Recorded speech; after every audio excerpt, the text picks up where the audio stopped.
I'll declare the meeting open. I'm Darcy Byrne. I'm the Mayor of the Inner West. I begin by acknowledging the traditional owners of the land and paying respect to their elders, both past and present. I think we've... is Councillor Rosidi an apology?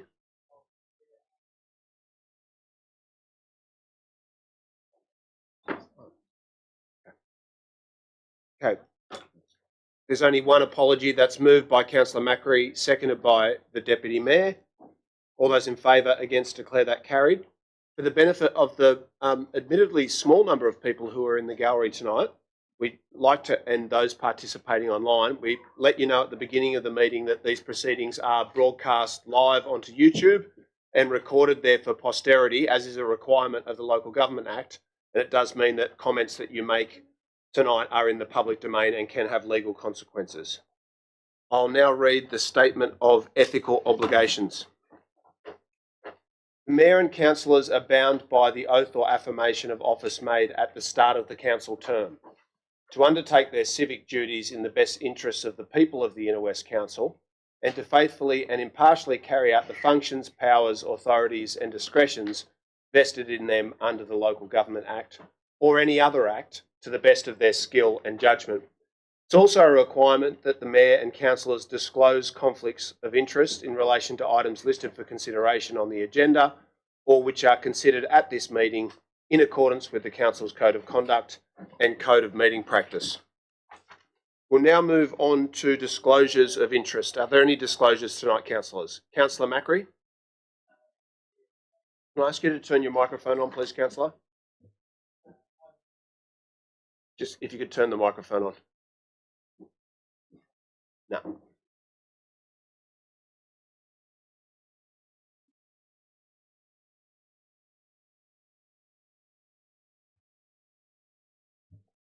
All good? I think it's on now. Vic?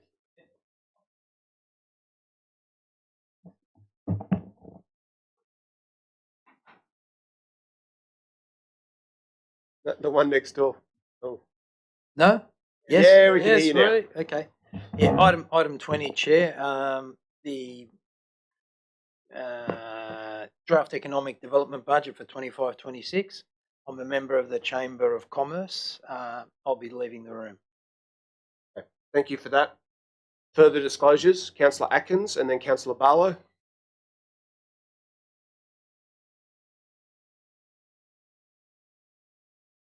No.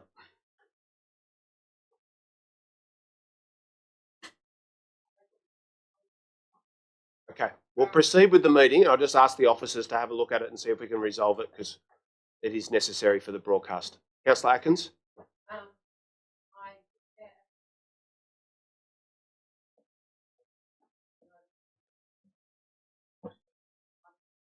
Of that particular super fund, and I will leave the meeting during that item. Okay, thanks for that. Can I ask you to table that in writing with the minute takers? Further disclosures, Deputy Mayor? Thank you. Sorry, Councillor Barlow. Oh, sorry. I'll go to Councillor Barlow first. Yeah, you are. Non-pecuniary interest in item 6. The Local Traffic Committee, as I work in the office of Kobe Shetty MP, who in her capacity as a member for Balmain has a representative on the Traffic Committee. I will remain in the meeting during discussion and voting on the matter as her vote is exercised through a representative. Thank you for that. Deputy Mayor? I declare a non-significant non-pecuniary interest in item 6, the Local Traffic Committee, as item 11 considers amendments to parking restrictions on the street where my principal residence is located. As the location of the proposed changes is not in close proximity to my principal residence and presents no material impact to my principal residence, I will remain in the chamber for discussion and voting. I also declare a non-significant non-pecuniary interest in item 7, minutes of the Flood Management Advisory Committee, as I reside in a flood-affected area impacted by the Marrickville Valley Flood Risk Management Plan, which is considered in item 2, as the report is for review only and does not seek to make further recommendations for work or future funding decisions. I will remain in the chamber for discussion and voting. Thank you for that. Councillor Clay and then Councillor Scott. I wish to declare a non-significant, non-pecuniary conflict of interest in relation to agenda Item 7, minutes of the Flood Management Advisory Committee of the 26th of February 2025 and appointment of community representatives. I live in the Johnston Creek catchment area, which is referred to generally in this report, but my residents will not be affected by any of the content of the report. I also previously worked at Stantec, which prepared reports related to this item. I ceased employment in 2020 and have not maintained a relationship with the company since leaving. I will remain in the chamber during consideration of this matter, as my interests in this matter are sufficiently remote as to not require further action in the circumstances. Thanks for that. Councillor Scott? Thank you. I declare a significant pecuniary interest in item 43. As I'm on the board of LG New South Wales and receive a sitting fee for attending those meetings, I will excuse myself from the meeting for that item. Okay, thank you for that. Councillor Atkins? My apologies. I have just realised that I also have a non-significant pecuniary interest in the Flood Management Committee item as well, because I live in the Johnston Creek flood area. For the similar reasons that have been expressed, I will remain. Okay, thank you for that. I'll just ask everybody who's just made a declaration to ensure that the council officers have received that declaration in writing.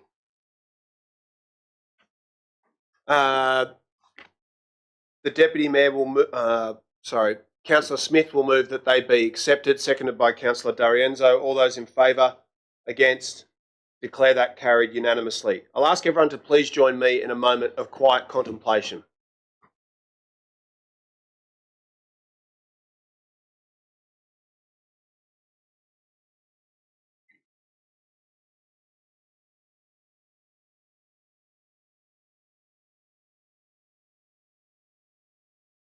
Thanks very much.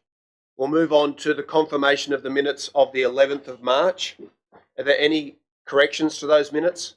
If not, will someone move their adoption? Moved by the Deputy Mayor, seconded by Councillor Carlisle. All those in favour? Against? Declare that carried. That brings us to the public forum. So I'm going to read out a list of all of the items for which we have speakers who've registered online. And so if you're here to speak to an item tonight, or you're online and you're speaking to an item and it's not read out now, that means that something's gone wrong with your registration. Actually, it doesn't apply to the people online because they wouldn't have been able to get in. So if you could come forward and let us know if your item's not read out now so that we can try to sort that problem out. So the items are item 1, public exhibition, draft community strategic plan, draft delivery program, etc. Item 2, Inner West LEP. Item 8, expanding Jazz in the Park. Item 20, draft economic development budget. Item 34, pedestrian crossing Park Road, Marrickville. Item 35, Sydenham Tempe safety and dumping problems. Item 36, open space for Tempe. Item 39, reaffirming our commitment to diversity, equity and inclusion. Item 41, Camperdown Commons. And item 50, improved collaboration with Homes New South Wales. So we'll deal with those items sequentially. Before I go to the first item, just to let everybody know, under our code of meeting practice, speakers are allowed 3 minutes. We're not in the practice of extending time, because if you're the first person to speak tonight, you might think that it's a good idea to speak for 5 minutes, but if you're the last staff member to leave tonight after packing up after midnight, you wish that everybody had stuck to time. So the first speaker is Justin Simon of Summerhill. Justin, are you here? Not here. We'll move on to item 2, Inner West LEP. The first speaker is Michael Della of Croydon, who is in attendance. Thank you, Michael. Thank you. Here we are again, another day, another missed deadline. Again, I wish to urge the Council against the recommendation to further delay the delivery of the LEP. The Director of Planning's dog must be getting awfully fat with the amount of homework it gets fed. The last let's stare at our shoes... I just put you up there, Mr. Della, with respect. I just ask you to refrain from any personal observations about the council officers. Please proceed. The last let's stare at our shoes resolution by Council was in part justified because of a complaint that the state government didn't help do the homework. Farcical that the next chance to contemplate our brogues comes about because the federal government gave us too much help and this new shiny toy isn't ready to implement. Paper maps, PDF links may be onerous and complex, but worse is no maps at all. Delay and prevarication is the leitmotif of this council. I note here item 9 on the agenda as well seems to have popped up not because the Mayor of Burwood wrote a year ago or that he wrote a month ago. It's because a review has been instituted by the New South Wales Boundaries Commission.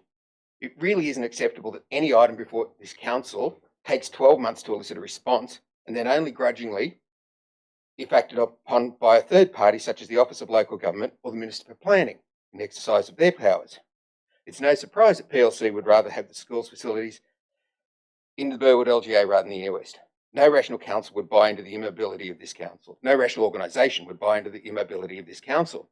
Most of East Croydon would in fact wish to join them. Back to the matter in hand. Council has now waffled around for over a year, missing deadlines, saying more planning is required. The engagement survey supported the council resolution that place-based planning be employed. A not surprising outcome, given the drafting of the question came straight from Yes Minister. The only option was a yes, no, do you support? There was no option such as, do you support action-based planning?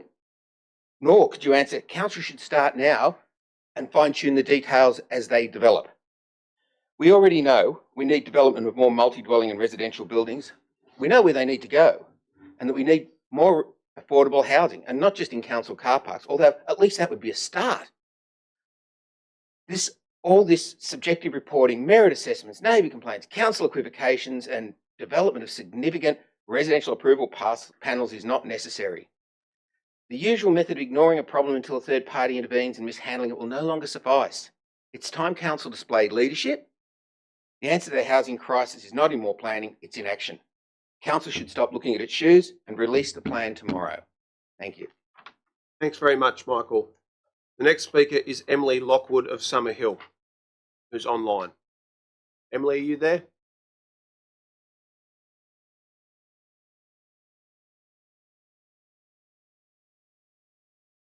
Might try to come back to Emily. Item 8, expanding Jazz in the Park, Trista Rose and Annette Plant, who are also online. Trista and Annette, are you there?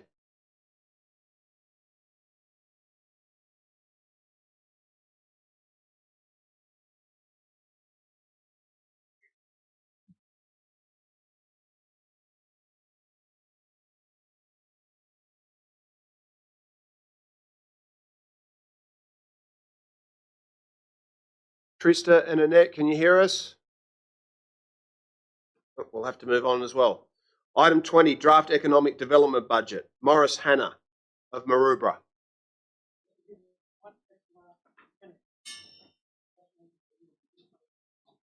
Okay, can I ask the council officers to help to distribute the material?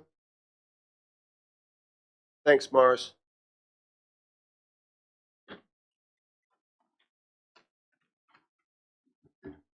I came to the council a lot of time, and I used to be a councillor and I used to be a mayor, and I never thought that I will talk today in something like this about trying to reduce what you're giving to the Chamber of Commerce. First of all, Marrickville Chamber of Commerce, the work it does, I'm surprised, I don't know what to talk to, see honest. Everyone know what you have a look in all the event with us all the year. And in every event of this, we advertise supporting by Inner West Council. That's why we're bringing people to the area. We're bringing this because we do event. We're advertising in the radio. We do all of them. And because you're giving us 67,000 or 65,000, you think it's big money. It's not a big money. And I want to tell you too that everyone, you pick anyone paying rate, you pick his garbage from home, from shops. The council never pick a garbage from anyone. We still get our people to pick the garbage. For that, what I can say, I'm surprised. Everyone in the chamber, some of the shops, they heard about it, they're surprised that this has happened. If you do this, I can tell you something. Say bye-bye to Marrickville Road and Deloire Road. Because the work we done, honestly, you don't know how hard everyone work to do the work. That, like I said, I come here to make a list of talking. I forgot because I'm surprised. I couldn't believe I'm come here to ask for this amount of money and to support one of, I think, Manigville Chamber of Commerce. I don't want to say one of the best, maybe one of us. The 10 company or 10 whatever you wrote for us, you want to support them. Some of them, I'm sorry to say, we never heard about them. I love to know what they're doing, and you want to give them 30,000 or something. Just tell the resident what you giving this money for, because I speak to some resident today I said, maybe I didn't heard about them. Maybe they heard. Said, we never heard about them. I spoke to some shop, said, we never heard about them, and you want to give them some money. Please support the people which they do the work, which they deserve the money, not every other one, because they make the organization. Thank you, and I'm sorry I cannot talk anymore. Thanks very much, Morris. Now, I'm just going to go back and because we did miss 3 people there, so I just want to double check. Emily Lockwood, are you there? No, not online. What about Trista and Annette? Okay. I'm here actually. Can you hear me? Yeah, only quite softly though. Is there a way to speak up a bit? Thanks for letting me join again. I'm speaking on item 8, which is around the Balmain Festival. My name is Trista Rose. I'm one of the co-organisers of the Balmain Market, which we launched last week, 3 weeks ago with great success, and it was many thanks to the NOS Council, especially Councillor Kerry Ferguson, so thank you very much for your support. I just wanted to say thank you for including us in the planning process for this Balmain Festival. As we're the only local market organisers on the peninsula, we're very passionate about creating this vibrant, inclusive event that'll bring people together in the community, and we're genuinely excited about the event. We understand that a festival date hasn't been confirmed yet, but we wanted to just make a request that it doesn't fall on the second Saturday of November or in December, as that's when we will be running a regular market. And we'd also love to be fully involved in the festival and give it our full energy, so might create a little bit too much of a workload. We'd also like to just propose that we put up some collaborative ideas. I know that the festival is planning to end at Booth Street, and we run the market at St Andrew's Church. So we were thinking that when we coordinate the festival, that we propose some collaborative ideas that makes use of the church grounds during this festival, which complements the festival and is included and linked to the festival. One idea that we were thinking of, given the Inner West is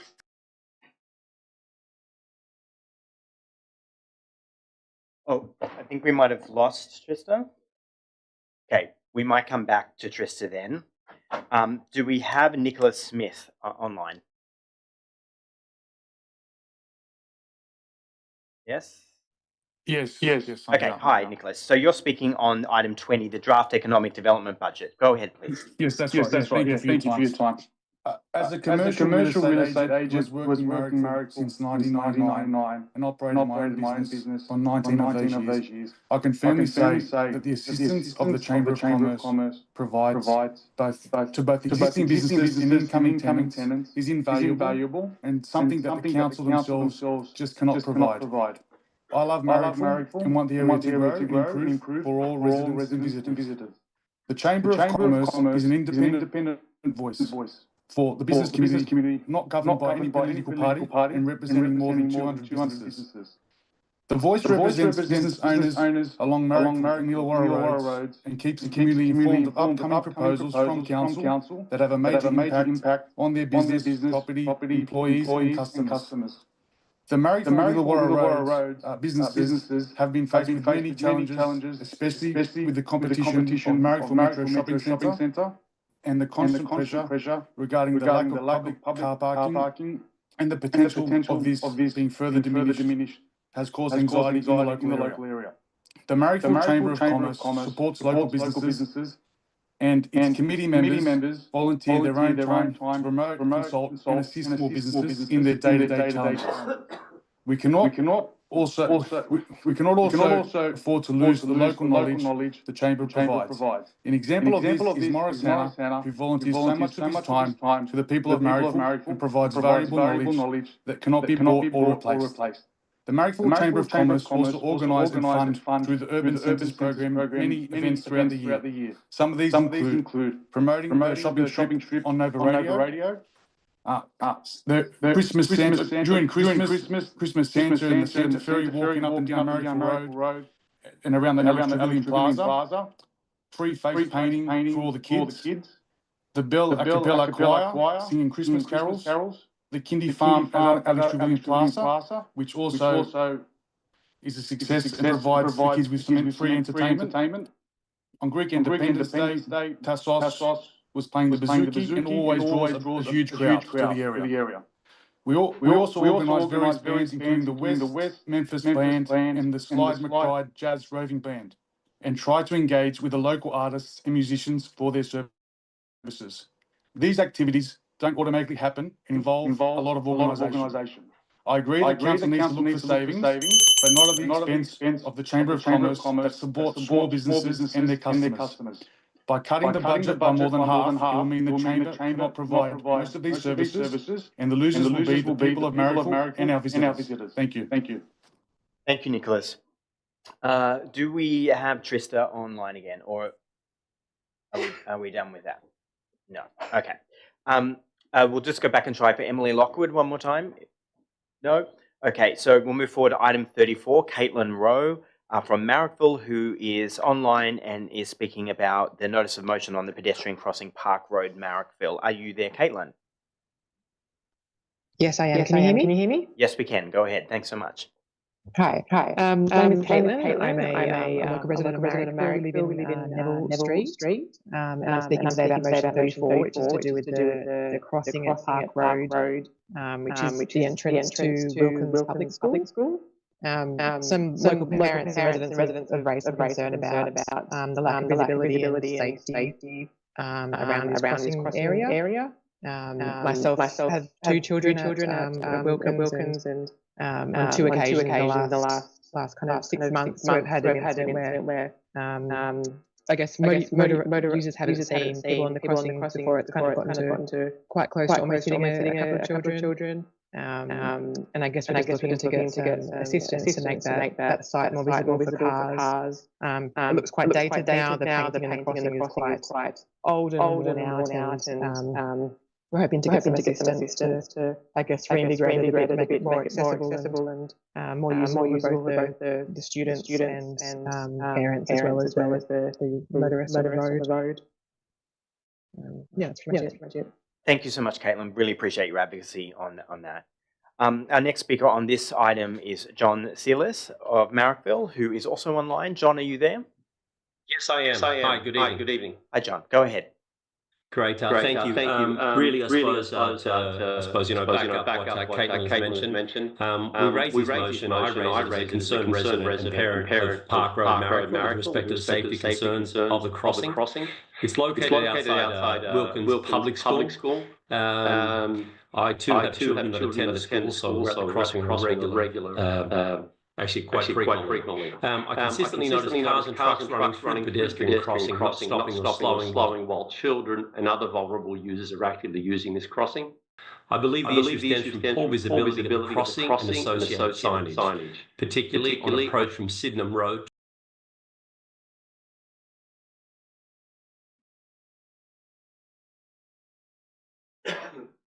Okay, I'm very sorry. We seem to have lost John. It's raining. The internet is not working. What can I say? Okay, we might move forward, then we'll try to get John back. This road is slightly uphill, obscure. Hello. Hi, John. Sorry, we lost you for a moment there. So I think we can hear you now. If you want to continue. Sure, yes. Really, what I was highlighting was, look, we'd request the council to investigate more effective ways of alerting motorists as they approach this crossing. It's outside a major school. There is significant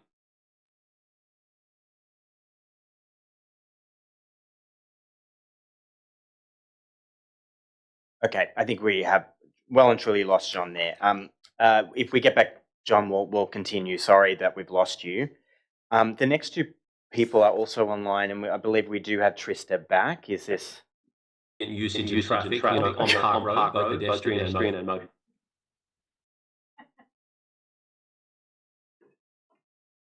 okay? Yeah, I think, are we able to get Trista back? And we'll try to get a more secure connection with John.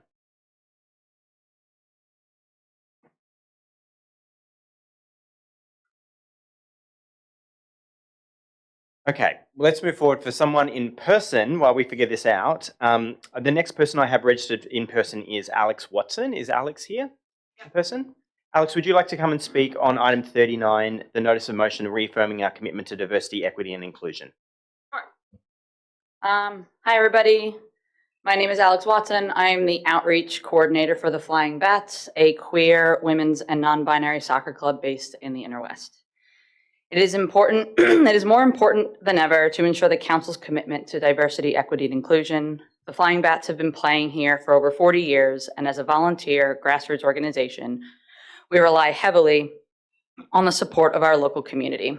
Given the current climate and the adversity that the LGBTQIA+ community faces both overseas and here in Australia, we would like to express our support of a bigger council Feel the Love event in June as a broader initiative during Pride Month. I'd like to stress the importance of highlighting positive storytelling and fostering a coalition that will allow us to build respect and deeper ties among ally organizations within the Inner West. We feel it is crucial to continue to drive awareness and support of our community by providing a safe and inclusive space and events to ensure that there is an ongoing commitment to maintaining these spaces as a permanent fixture within the Inner West community. Thank you. Thank you so much. Really appreciate it. We might just jump forward to item 50, Renata Barnett, who's speaking on the notice of motion, improved collaborations with Homes New South Wales on rubbish dumping on and outside public housing properties. Thank you. For 12 years, we've lived cheek by jowl with 181 social housing flats on Somerville Point in Balmain. Visitors to our home wear various expressions when they enter our street, but they're invariably horrified and appalled. It's hard to know which embarrassments are mine to suffer because we chose to buy there, or at whose feet I should lay them. The fearful slum conditions of our street has an impact on everyone and prompts unwelcome judgment and conjecture. On our footpaths, we're continually confronted and affronted by the most toxic piles of garbage with effluvial grime oozing out of them. These piles can fester for weeks upon weeks, often growing to monstrous mountains that can completely devour our footpaths and spill out into our roadways.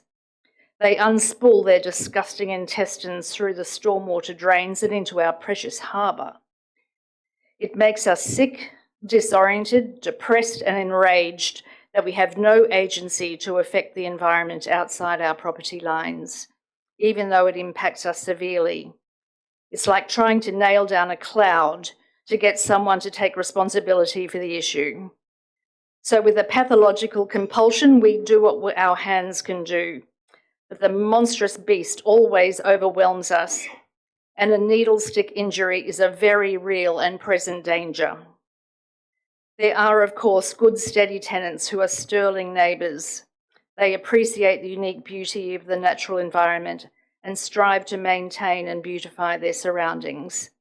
Some participate with full vigour in all that our community has to offer.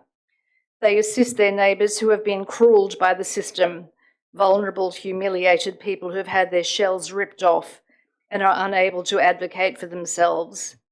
Negotiating with Bridge Housing and Housing New South Wales requires a multiplicity of effort and time. There's a constant stream of people moving in and out who have to get rid of rubbish. Some die, some are hauled off to jail, some go into aged care or admitted to hospital, some have stints in rehab. There are hoarders who live in awful squalor who receive no assistance. People seem to live in perpetual cycles of trauma storms. They're in public housing for a reason. It is not a set and forget arrangement. They need support from all levels of government, and we need them to receive that support.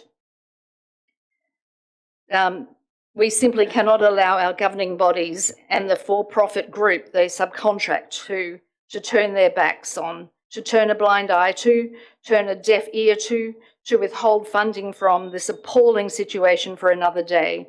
It's incumbent upon them to sit down and, without party politicking and point scoring, work out ways to repair this broken system. Thank you. Thank you. Thank you very much. Okay, we're just obviously having some technical difficulties tonight. We're going to go back and try one last time with John Sillis. Is John Sillis online? No? Okay. So we're going to try with Trista Rose. Is Trista Rose online?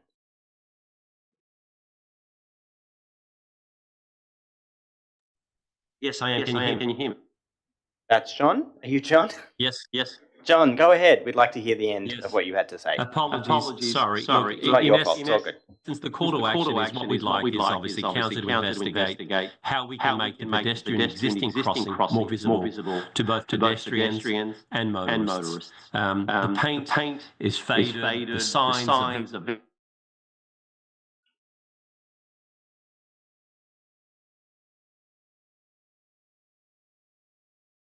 I'm taking 3 deep breaths to hopefully move this along. Lots of good vibes from the chair here, hoping this will work.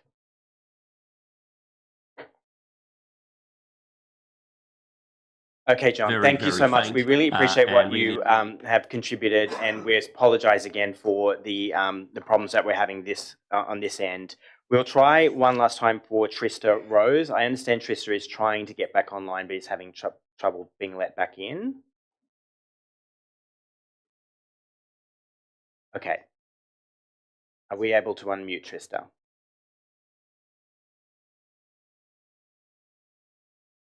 Okay. Godlike, I'm being asked, Trista, to ask you to unmute your microphone. Okay, I'm sorry. I don't think that's working at the moment. I'm sorry. We'll come back if we can make it work. Is Rose Doolan? No, Rose Doolan is not here. She has given up. Tammy Yao of Camperdown Pocket City Farms, are you online? Hi everyone, yes I am, but it's okay, I'd like to ask our CEO, Jackie Besgrove, to speak first. Yes, of course. Thank you. Can everyone hear me? Mercifully, we can. We're very excited. Go ahead. Fantastic. Thank you. I'm speaking to motion 41.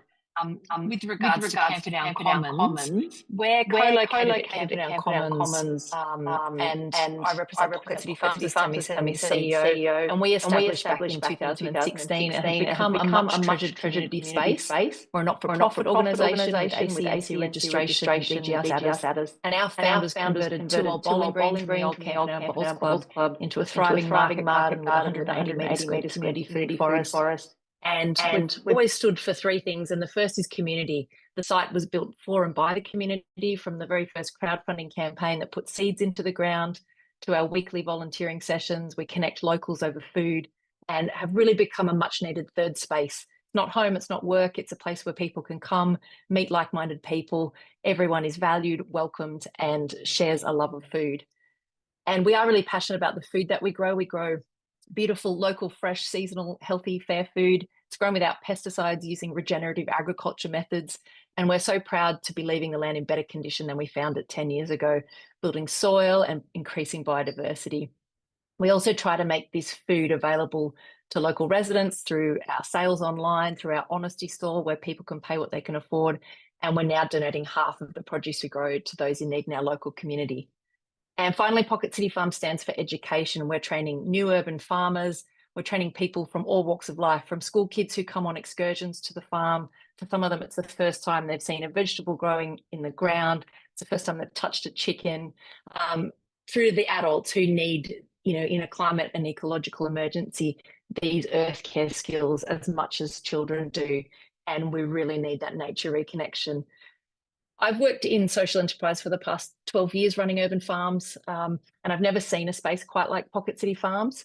we now have a situation where the RSL who run Camperdown Commons and who have the head lease for the site are leaving the site. They've put out an EOI, and within that EOI, they've said there's an urban farm on site, and if after a year of taking over the space you want to kick them out, you can. So we're here to speak to council to really affirm the importance of Pocket City Farms in the community, what we stand for people and planet, and to take this opportunity to really create a future site that could stand for impact and really look at what's possible when we put profit aside and put our communities first.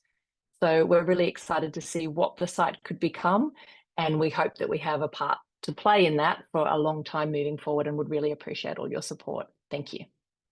Thank you, Jackie. Tammy, would you like to speak as well? Yes, great. Thank you. So hi, everyone. I'm Tammy. I first got involved with Pocket City Farms as a volunteer back in 2021, just living in the local community. And from there, I became a member of the board and the treasurer in 2022. Yeah. So look, I think Jackie's given us a really great overview of what the farm does. I thought I would provide a bit more insight on the numbers and the financials. So we measure and report our impact every year as part of the current operating provisions of the license we have with the RSL Club. So in FY24, from the local community, we had over 1,300 volunteers who attend our bi-weekly volunteering sessions on the farm. We have an annual Winter Solstice Festival, which is much loved and attended by the local community. We had over 670 attendees. Both of these things that we provide to the community are completely free to attend. And then where we make the income to keep our operations going is really from our education program. So from our school programs, we had over 2,000 students who came on site, and then over 1,500 corporate team retreat attendees coming from all over Sydney. And then moving from the impact to the financial side, we've also come a very long way. So when I first got involved, it was COVID. We couldn't run any programs. We were basically completely reliant on grants and government support. Now looking forward, in FY23 and FY24, we delivered a pretty healthy surplus 2 years in a row. Our grant funding is now less than 10% of our income, and typically it's for quite discrete programs. So like Jackie said, we receive grant funding to now be able to donate half of our food rather than selling it to the community or to local restaurants.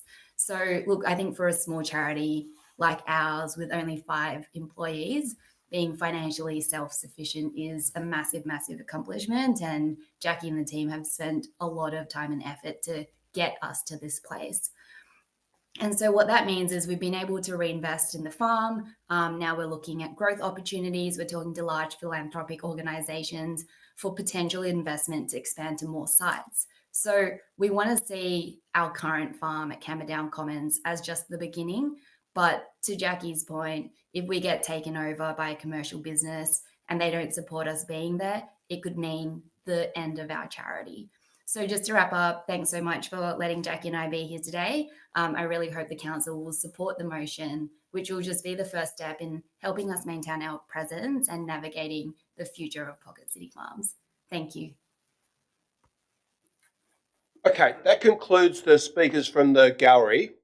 I want to just apologise to anyone who's been trying to participate online and hasn't been able to, in case that has occurred, and just offer that if you would like to make a representation to myself and the General Manager directly to let us know what you were going to raise, we can ensure that that's circulated to all councillors.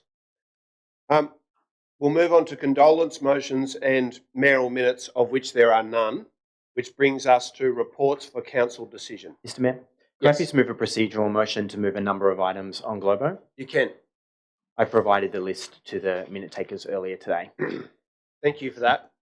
So I'll ask the minute takers to display the full list on the screen.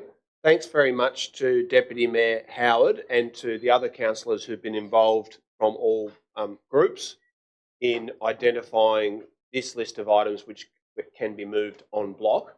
So as everybody's aware, I'm going to just read out the list. If there's been an error and an item is listed here that you do want to debate or amend, then it will, if any councillor so chooses, that will be taken out of the list. So I'll just go through them now, sing out if that is the case for any item. Item 4, Mort Bay Park upgrade. Item 5, proposed streetscape improvements. Item 6, local traffic committee. Item 9, Burwood Council proposed boundary changes. Item 13, post exhibition 1 to 13 Parramatta Road, Annandale. Item 15, public exhibition of councillor expenses and facilities policy. Item 18, audit, risk and improvement committee. Item 23, supporting the launch of Balmain markets. Item 24, investment report. Item 25, investment report for March. Item 28, Railway Avenue, Stanmore. Item 33, National General Assembly of Local Government. Item 34, pedestrian crossing Park Road, Marrickville. Item 36, open space for Tempe. Item 37, Marrickville Road, urgent maintenance. Item 38, taxis in South Marrickville. Item 44, raised pedestrian crossing at Darley Road. Item 45, Inner West pedestrian and cyclist street furniture and parking audit. Item 46, reverse garbage 50th anniversary. Item 47, lighting in Marrickville parks. Item 48, East Tempe parking. Item 49, Camdenville Oval Koori Knockout blue plaque. And item 50, improved collaboration with Homes New South Wales. No objections? That will be seconded by Councillor Smith. I'll put that, oh sorry, Councillor Atkins, my mistake. I'll put that, all those in favour, please raise your hands. All those against, declare that carried unanimously. So I'll just ask the officers to provide me with an up-to-date list, which they have, thank you, of the remaining items on the agenda.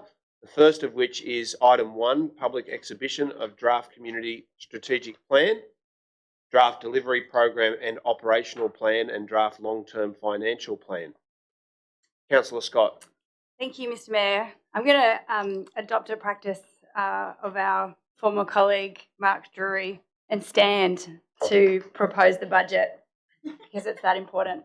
I'd like to move an amended version of the officer's recommendations, which could be displayed on the screen. And I'm just going to ask for the room's indulgence for a minute. And if the officers wouldn't mind just stopping the speaking time for a second so that I can explain the amendment which appears at item 2C. Now, every councillor would have received a note from the CFO this afternoon indicating that this proposed amendment relates to a number of fees and charges that appear in the fees and charges schedule that have been included in error. This is, I believe, no more than a misprint, but if my colleagues would just like to observe that the activity and footpath usage applications and on-road dining assessment and dining lease charges should not have been included in the table of changes for fees and charges. And if there are any questions about that, then I'd ask you to direct them to the staff post facto. Can I get my 2 minutes back? Away. Thank you so much. The second amendment relates to a proposal to decrease the cost recovery for the domestic waste levy, which we're able to propose as a result of prudent financial management. And I'll allow the Deputy Mayor to second this motion and speak to that amendment should he wish to do so, because he's done wonderful work on our waste program. This budget delivers a comprehensive program of services for the Inner West. From swimming lessons to food recycling to playground upgrades and street cleaning and tree planting, we are proud to have a record of delivery on the basics that gives the people of the Inner West the services and infrastructure they know they can rely on from the Inner West Council. And it plans for and invests in a future that we can be proud of. Our budget includes 6 inclusive playgrounds, 2 new sports grounds in Callan Park, 7 new festivals in our town halls, and 23 new pedestrian crossings in this financial year alone. And it also sets us up to deliver 2 new major projects at Leichhardt Pool and at Leichhardt Oval, which will form the basis of an incredible new sports precinct for the whole Inner West to enjoy. And we know that we can deliver this because we have a record of delivery on major projects. Last term of council, we finished Ashfield Pool, Marrickville Library and Dawn Fraser Baths. This year, we will finish the Greenway and Henson Park. This term of council will deliver Leichhardt Pool and Leichhardt Oval. And we have done this while delivering a surplus. Close to $1 million this year, $4 million over the term of council. I thank the General Manager and his staff for the work that they've done on the budget, to my fellow councillors for their priorities, and to the community for their engagement and advocacy on the things that matter to them and that we have worked so hard to deliver. I encourage them to engage in the budget when it's on display, and I recommend this draft budget to the council. Thank you. Thanks very much, Councillor Scott. Deputy Mayor Howard. Thank you. I'll just speak briefly to the amendment that Councillor Scott has indicated at point 1 there. So just for some context, in the very first term of the Inner West Council, Council resolved to draw down on the domestic waste reserve. And we've continued to implement very important initiatives following that resolution and following the spirit of that resolution. And that includes things like trialling recycling and FOGO in parks, the sustainable product rebate, action on illegal dumping, all the work that we do in that space, the expansion of FOGO from apartments in the first instance, and then on to households. Really important work. Advice suggests that we need to consider the level of the waste levy and reserve in order to continue to ensure that it continues to be sustainable in the future. So staff had initially proposed a higher increase. However, given the prudent management of the budget and given the cost of living crisis, we believe that limiting any increase to 7.5 is in the best interest of the community, whilst also enabling the reserve to be sustainable into the future. And that is so important because we really do need that reserve to be in a healthy, positive space, because we do have more work to do. We have more work in embedding the work of the circular economy. We have more work to do when it comes to initiatives like FOGO and meeting the state government's mandate into the future. So we have a responsibility to get this right, and we think this gets the balance right, really acknowledging where people are at economically at home at the moment too. So look, we'll consider other measures to reduce expenditure in the future as well, as per resolutions we've made in the previous term. But I really do want to thank staff, and I really want to thank Councillor Scott for her excellent work in navigating this budget. I think this budget places us in excellent stead as we enter this term of the council. Thanks very much, Deputy Mayor. Are there any amendments to the motion or anyone who would like to speak against the motion? If not, I'll put that. All those in favour? Against? Declare that carried unanimously. That brings us to item 2, Inner West LEP update and proposed engagement plan. Councillor D'Arienzo. Thank you very much. I'd like to move the officer's recommendation and just say a few words. Next month at the May Council meeting, we'll have the draft local environment plan before us, our council's proposed response to the housing emergency. But this month, we have a plan to engage with the community. It's a time and resource intensive commitment to ensure that transparency is baked into our engagement process. Our role in shaping the future of the Inner West isn't just making decisions, it's to listen, to collaborate, and then to build something together. First off, our council officers are making themselves available for 60 hours of face-to-face engagement for drop-in sessions across every ward during the week, on weeknights and on Saturdays, at libraries and service centres that are easy for people to access. For those who require additional assistance in language or other support, there is an offer to meet with planning staff here at the Ashfield Service Centre on a Tuesday, Wednesday or Thursday. Planning proposals can be overwhelming, and this is about making sure that there are face-to-face drop-in sessions, one-on-one planner meetings, online, phone and in-person support option. No one will be left behind in this process. Community engagement will commence the day following the May Council meeting with the launch of a digital tool that will clearly illustrate the current and the proposed planning controls searchable on a site-by-site basis. At the same time, the Council's Your Say website will go live with the full suite of information, FAQs, the digital mapping tool, and options to collect feedback through a survey or through a formal submission. Inner Westies will be notified through a letter to every property in the LGA. Plus, promotions will go out through our social media channels, our website, newsletter, and digital posters. The planning proposals that are coming in May should not be a surprise to anyone. We have a moral obligation to take action. Mayor, could I please move an extension of 2 minutes? Extension of 2 minutes moved by Deputy Mayor Howard, seconded by Councillor Carlisle. All those in favour, against, declare that carried. Please proceed. Thank you. We have a moral obligation to take action to address the housing emergency. We're setting aside a meaningful 6-week period so that residents have time to engage properly. They won't be rushed through complex information. They'll have time to understand what's proposed, to ask questions, and then to shape the outcomes. Third, Council is committed to reviewing every submission that we received and treating them with seriously, thoughtfully, and respectfully. This isn't a box-ticking exercise. Every piece of feedback will be reviewed on its merits and considered carefully in the finalisation of the planning controls that will be coming before us to the August meeting. I want to sincerely thank Simone Plummer and her team for the huge amount of work that has gone into making this process accessible, fair, and meaningful. I think that your efforts show real respect for our community. We're facing big challenges, but when we engage properly, when we lead with principle, and then we listen and we respond, we're going to build a stronger and fairer Inner West. Thanks very much, Councillor D'Arienzo. Is there a seconder for that motion? Seconded by Councillor Antonou. Do you wish to speak to it? Just very briefly, I also want to extend my gratitude and thanks to the work of council staff and especially Simone Plummer. I know this LEP has been an immense amount of work, and I can only imagine the time and energy and expertise that your team has put into it, and I want to commend and thank you for doing that. I also want to congratulate this engagement plan as well. It is really ensuring that people are actually able to understand and interact with an LEP, which is not a document most people ever interact with in their life.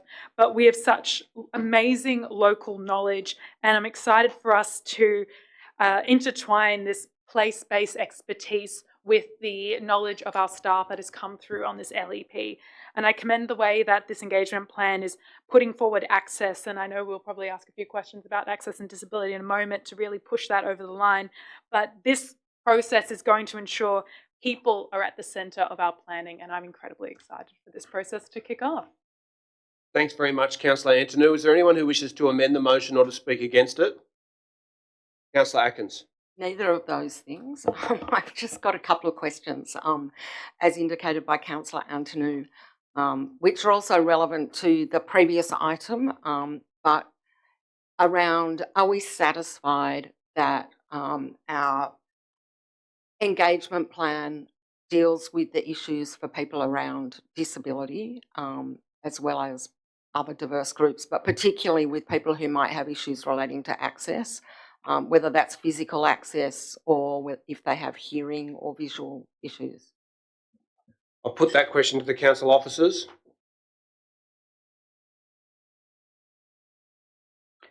Through you, Chair. Councillor, we've put quite a lot of thought into how we can address those issues as they arise. And the way we have done that is we have inbuilt flexibility in order to offer people bespoke appointments at a time of their choosing, and we have set aside 3 mornings a week for the entire engagement period at the Ashfield Service Centre, where there's parking and lifts, where we're able to make special accommodations for anybody who need them, and we can deal with those as they are advised of us through the Your Say page, or as people attend drop-in sessions and indicate that some further support might be needed, either because of disability or language.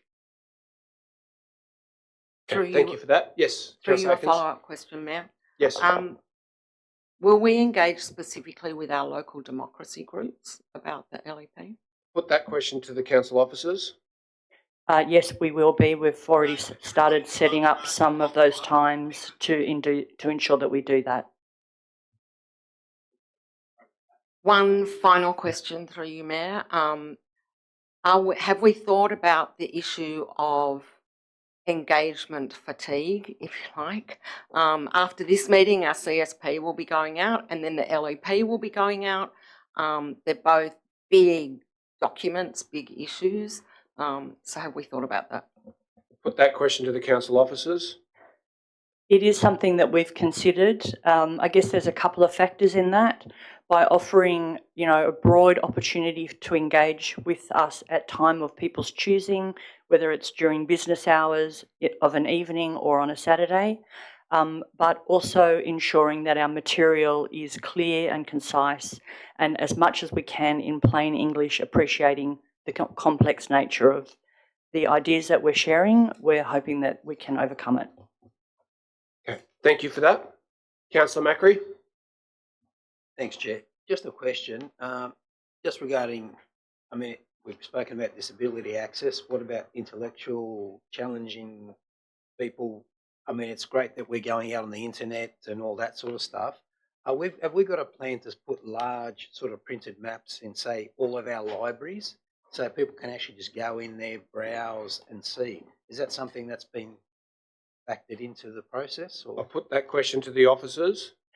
Through you, Chair, yes, it is something that we've considered. We will be having displays in each of the centres where we're running the drop-in sessions that will be set up permanently for people to access.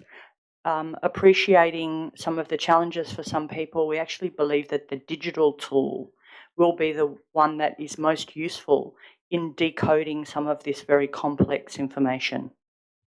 Okay, thank you. Any further questions? If not, I'll go to Councillor D'Arienzo for a right of reply. That's waived. I'll put that motion. All those in favour? Against? Declare that carried unanimously. That brings us to item 3, Leichhardt Park Aquatic Centre. Councillor Scott. Thank you very much, Mr Mayor. I would like to move an amended version of the officer's recommendation, and the amendments have been provided and I hope they'll be displayed in a moment. Okay, I'll ask the officers to do that. Do you wish to speak to it? I do, thank you so much. My amendments are fairly brief. I do want to note the outcomes of the engagement report, and I think it's important that we include that in the recommendations that we adopt. The vast majority of respondents supported the Stage 2 works to LPAC, including 3/4 of the people who saw the plans in person, and this is really great news. I am really enthusiastic about this project. This is the biggest renovation ever undertaken of an Inner West Aquatic Centre and will secure its future for another 50 years. At a time when other councils are walking away from their pools or going broke from their mismanagement, we have a plan to renovate LPAC and a budget to make it happen. Yes, pool projects are expensive and they don't come without risk, but we believe that public assets like pools are a critical part of council's obligation to the community. We've engaged external project managers and external project assurance to ensure us that we're on the right track at all times. The project will be reported monthly to council and monthly to the Major Capital Works Committee, which is open to any councillor to attend. We have funding from the Federal Labor Government for the project and from the Department of Climate Change, Energy, the Environment and Water for the installation of advanced heating and cooling systems.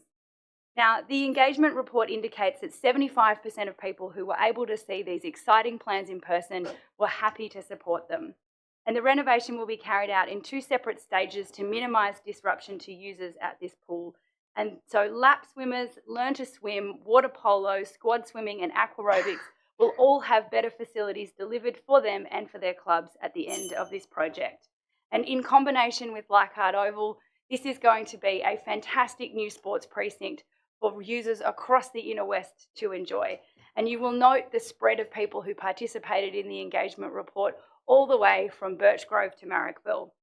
With these amendments, I commend the project to council and I commend the adoption of this new design. Thanks very much, Councillor Scott. Is there a seconder for the motion? It's seconded by Councillor Ferguson. Do you wish to speak to it? That's waived. Is there anyone who wishes to speak against the motion or to amend it? If not, I'll put that. All those in favour? Against? Declare that carried. That brings us to item 7, minutes of the Flood Management Advisory Committee. Yes, Mayor, I'd like to move the officers' recommendations. Deputy Mayor. Thank you to the staff for their work on the committee, and thank you to the community members who participated in the last meeting. We just thought I would take this opportunity actually just to acknowledge the ongoing work of our local SES units, including the Marrickville unit, who undertook life-saving works in Lismore and the Northern Rivers in the flood emergency that we experienced recently, and to celebrate the launch of the Marrickville 711, which is a new dirigible boat that will be transformative in both helping volunteers develop critical and expert skills and to help save lives in local flood emergencies. Just to remind councillors, we are undertaking significant work to reform the Flood Committee and make it more fit for purpose and more community facing. I did just want to thank Ryan Madej, the Director of Property and Major Projects, for his work on this today. I know we've had a really great, fruitful relationship in bringing some of these reforms onto line, and I'm really excited that some of those are coming to fruition now, and I'm looking forward to working with the new Acting Director of Engineering in this new capacity. Thanks very much, Deputy Mayor. Is there a seconder for that motion? Seconded by Councillor Barlow. Do you wish to speak to it? I just have some brief questions for staff. Of course. Through you, Chair, whilst there is a breadth of knowledge represented on the committee and in the expressions of interest from people that have dealt with flooding in a professional capacity, there's been concerns raised with us about the lack of representatives from groups that are traditionally disproportionately affected by these flooding events. For example, those with disabilities, seniors and First Nations people. Has there been consideration made to representing those with lived experience in that expression of interest process? I'll put that question to the council officers.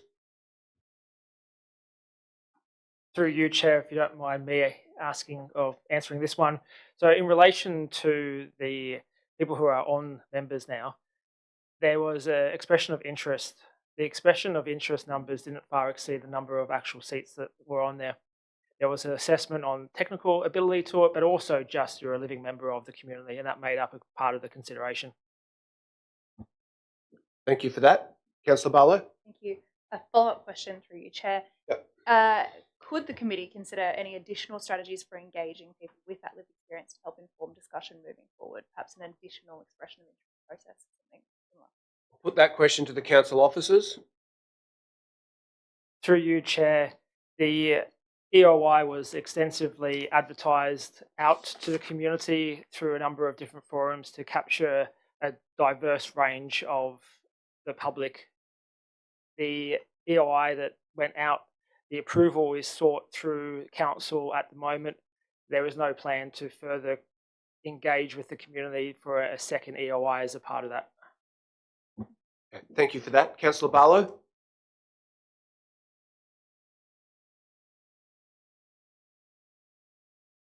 Any further questions or amendments to the motion? If not, I'll go to to the Deputy Mayor for a right of reply. Waive my right. Okay, that's waived. I'll put that motion. All those in favour? Against? Declare that carried unanimously. Item 8, expanding jazz in the park. Councillor Ferguson. Oh, hi. I'd like to propose an amendment, please, Mayor. Please do. Can we just please display on the screen? I'll ask the minute takers to do that. Thank you very much. We're up. It's up now. Yeah. Do you wish to speak I'd like to to it? speak. Yeah, thanks. Please do. I'd just like to thank the council officers for their work in pulling this report together. And I'd also like to thank members of the community that took the time to have their say in regard to the Balmain Street Festival. Darling Street is the perfect location for a street festival, and I note that 93% of respondents were in favour of the festival, and I have to say I'm not shocked by this. There's certainly a buzz in the community, and pardon the pun, but there's a lot of, the word on the street is very positive in regard to a pending street festival, and I'm heartened to see that 76% of local businesses that responded would like to participate. Closing streets is not a cheap exercise, but it's a worthy investment, not only for our local economy and tourism, but for local arts, entertainment, schools, and for the community identity and our cultural bonds. I again thank council officers for promptly applying for funding, and I'm hopeful that we'll be successful in obtaining this funding. But I'd also like to propose that if we are unsuccessful, that we don't close this conversation down, but we move forward by examining alternative designs and exploring funding opportunities within council. Thank you. Thanks very much, Councillor Ferguson. I'm happy to second your motion. Thank you for that. I'll waive my right to speak. Is there anyone who wishes to amend it? If not, I'll put that. All those in favour? Against? Declare that carried. Rozelle Parklands, item 10. I'll move the officer's recommendations, please, Mr. Mayor. Thanks, Councillor Scott. Do you wish to speak to it? I do not. That's waived. I'm happy to second your motion. Is there anyone who wishes to? Yep, Councillor Blake. Thank you, Matt. A question to the staff. I'm assuming the reason we're coming to this is that this motion now is that we're relatively close to securing the agreement, so we're confident that we're going to get the 20 mil from the state government. Is that where we're at? Definitely. So it's been the subject of negotiation for some time, but we're nearing completion, just as they're nearing completion of getting the field. But whilst this negotiation is going on, we're making sure they get the state of the playing field up to the standard that we would expect our other playing field. So they've been doing that, finishing a number of other work. So it will happen in parallel. Thank you for that, Councillor Blake. No further questions. I'll put that motion. All those in favour? Against? Declare that carried. Item 11, illegally blocked driveways. Councillor Smith. Thanks, Chair. I'm happy to move this with the officer's recommendation, and I think this is a really fantastic and common sense inclusion for our parking enforcement standards. I'm sure all of us have received more than one email from residents complaining about their driveways being illegally blocked. For whatever reason, it seems to have really sprung up in the media towards the end of last year as well. There was quite a bit of media, thankfully not about our council, but about some other metropolitan councils not being able to provide residents with adequate support in incidents where they're either blocked from accessing their driveway or blocked from exiting their driveway. And so I'm really glad to see this be included in our approach, particularly in a community like ours where parking is at such a premium and this is a common problem. I think this will go a long way to assisting. So happy to endorse. Thank you. Thanks very much for that. Is there a seconder for the motion? That's seconded by Councillor Atkins. Do you wish to speak to it? Only to echo Councillor Smith's views. For some reason in our ward, a lot of those back laneways, people's driveways and garages are often blocked.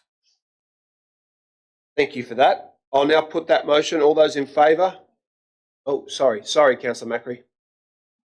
Chair, I just want to thank the staff for the report. No, I think it's great proactive action that we can actually deliver some relief for the community that's suffering from it. But if you look at the table on page 502, it's a problem that's steadily getting worse and worse and worse. And as we go into the LEP, we can't ignore our responsibility to look at parking on private property and how we address that, because the outcome is that those numbers go up and up and further. So I just wanted to highlight that. That's one of the indicators where something's not working. And we have to make sure in the LEP, it's a comprehensive document, we have to address that. Thank you. Thanks, Councillor Macri. Any further discussion? If not, I'll put that motion. All those in favour? Against? Declare that carried unanimously. Leichhardt, item 12, Leichhardt Oval Renovation. Councillor Scott. Thank you, Mr. Mayor. I will move to endorse the officer's recommendations and speak to the item. I am equally excited about the renovation of Leichhardt Oval as I am about Leichhardt Pool. And if you were like the Mayor, like Councillor Smith, the General Manager, our Property Manager Scott Mullins and me, and you went to see the Tigers play on Sunday afternoon, you will know exactly how electric and exciting the atmosphere at Leichhardt Oval can be and how much we need to invest in this ground so that future generations of spectators and players can experience Leichhardt Oval at its very best as well. This major renovation will include 4 new female-friendly change rooms with player facilities that are up to NRL standard, which is the highest of any of the sports leagues that are going to be playing at Leichhardt Oval. New stadium seating around the grandstand and new hospitality, corporate and media facilities that will dramatically improve the experience for spectators.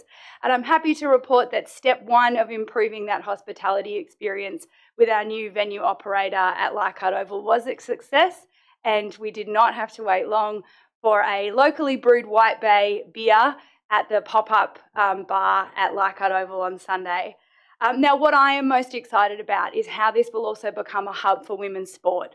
Not just the NRLW Tigers, not just the women's Waratahs, not just the Matildas or Sydney FC when they have all of their home games there in the future, but for little girls and for women playing in community sports teams, they are going to be able to play on famous Leichhardt Oval as well. And when you see kids run out of that famous tunnel with a smile on their face going onto the immaculate grass at the Eighth Wonder, everybody is having the best day of their lives. And with that, I commend these new renovations and encourage every councillor to look in detail at what our architects have pulled together for us, because it is going to be a fantastic facility. Thanks very much, Councillor Scott. I think it would be hard to be more enthusiastic about Leichhardt Oval than Councillor Scott is. Not a bad thing. I mean, the General Manager does love the place as well. So it's a confluence of interests, I guess. All right. I'm very happy to second that motion and to waive my right to speak. Is there anyone who wishes to discuss the motion? If not, I'll put that. All those in favour? Against? Declare that carried unanimously. That brings us, I believe, to, is it item 13 or item 14? 14. We've dealt with 13. Investment policy update. Mr Mayor, if I might move an alternative motion that I've supplied to the officers to defer this meeting until June so that we can properly consider the implications of their recommendations. Is there a seconder for that? Seconded by Councillor Atkins. I'll put that. All those in favour? Against? Declare that carried. That's been deferred. Item 16, public exhibition, draft media and social media policy. Mayor, I'm happy to move the officer's recommendations. Deputy Mayor Howard, do you wish to speak to it? Yes, returning councillors will know that we spent some time during the last term considering both of these policies. I note that the majority of revisions that are listed here are to combine the two policies together, the social media policy and the media policy, and to bring in elements of the councillor facilities and expenses policy that would be best suited here. The other purpose is to also update the policies in line with the Office of Local Government's best practice. One of the issues we worked through in the last term was an approach that gave councillors who bring successful motions to the chamber opportunities to play a larger role in publicising that policy. We did that because it reflects that the councillors that move motions are often the councillor that is across the detail of the various policy areas they champion, and because it harnesses the passion of those councillors for the causes and projects they put forward. This was a significant step forward from the previous policy, and I want to be really clear about that. We made a big step in opening up and democratising how some of that policy worked. And I believe it's one that balanced our obligations and the role of the Mayor as the official spokesman of the Council as laid out in the Local Government Act. So I'm happy to move the recommendations of the officers. Thanks very much, Deputy Mayor. Is there a seconder for that motion? Seconded by Councillor Atkins. With an amendment, Mayor. Okay. Which I've provided. Yep. So do you wish to speak to the primary motion or to the amendment? To the amendment. Okay, no problem. That's been tabled. Yes. Please proceed. My amendment reflects, in fact, the views that Councillor, that the Deputy Mayor just expressed, and in fact, when I read my speaking notes, they could almost be his. But we would just like to amend clause 5.7, which is the clause about allowing councillors to be a part of the media and other communications published by council on notices of motion that they have put and which have passed, to make it clear that in fact councillors will in fact be offered those opportunities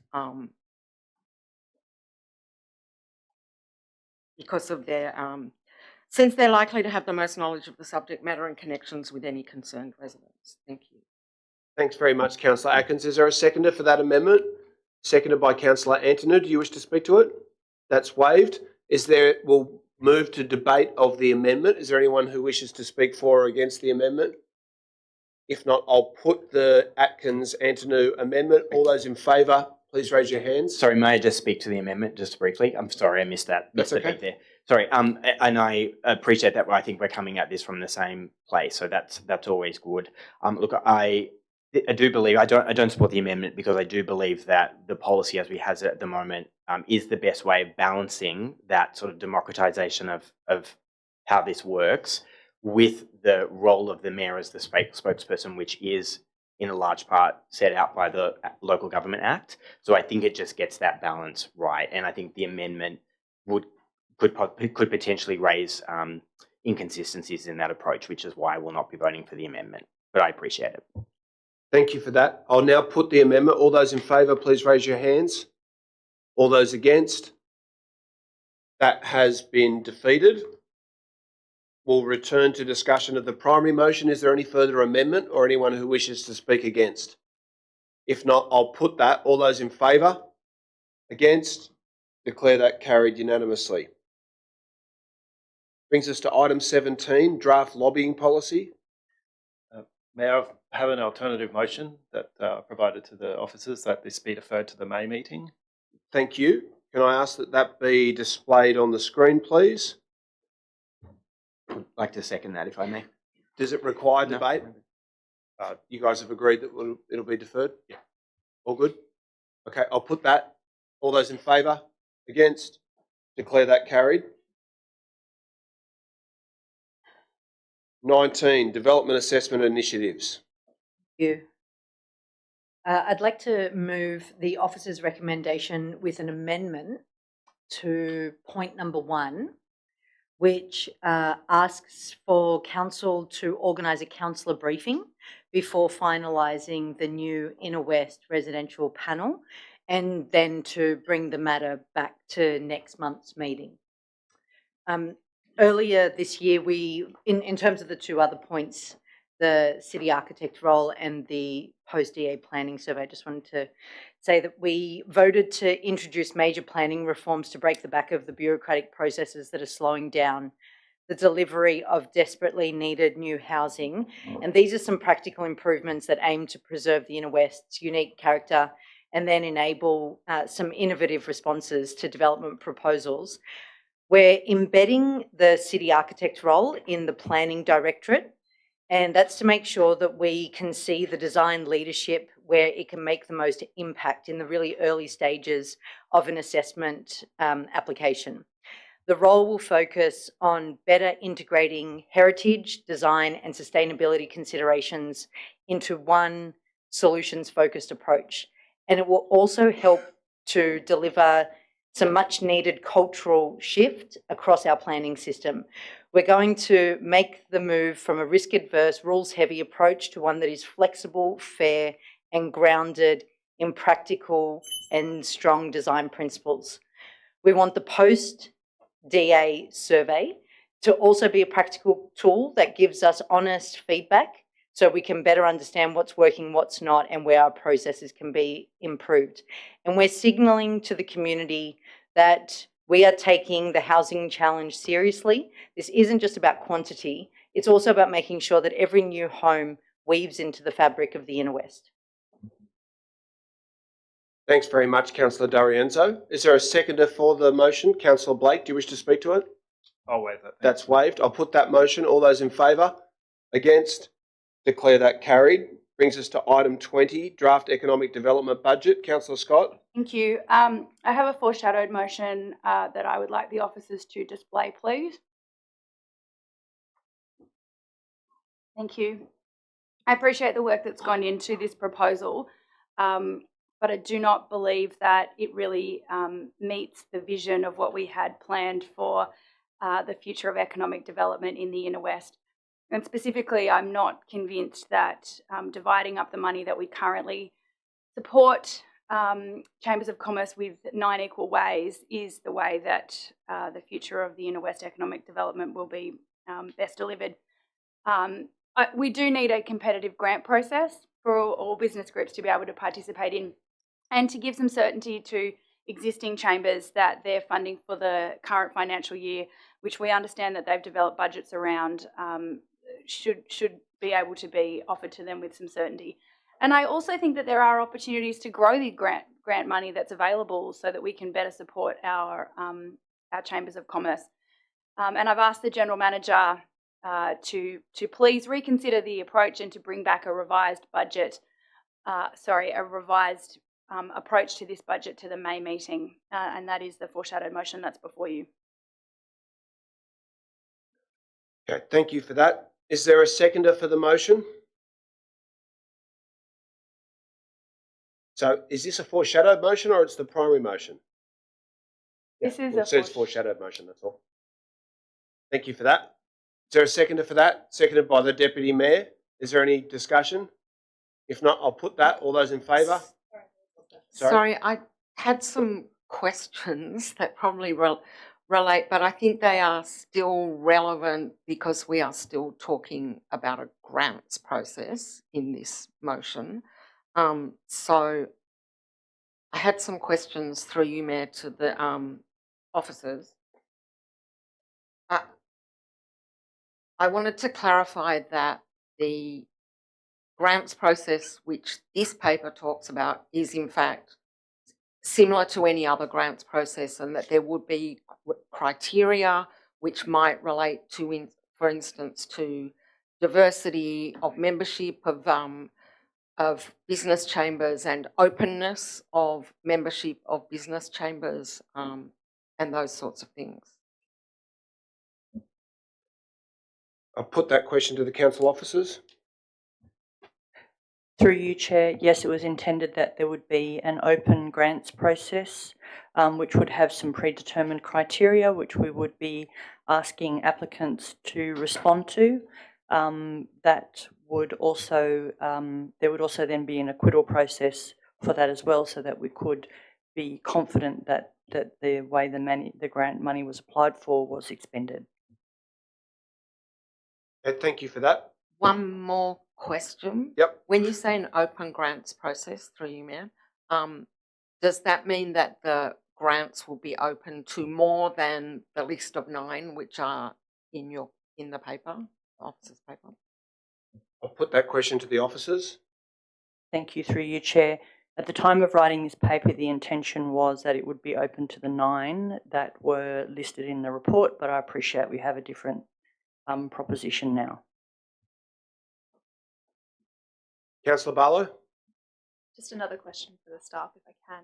Through you, Chair, does the existing allocation process, for example, towards the Marrickville Chamber of Commerce, also involve a review or a feedback process, again, in terms of ensuring diversity and representation and managing of any complaints received by the Chamber of Commerce?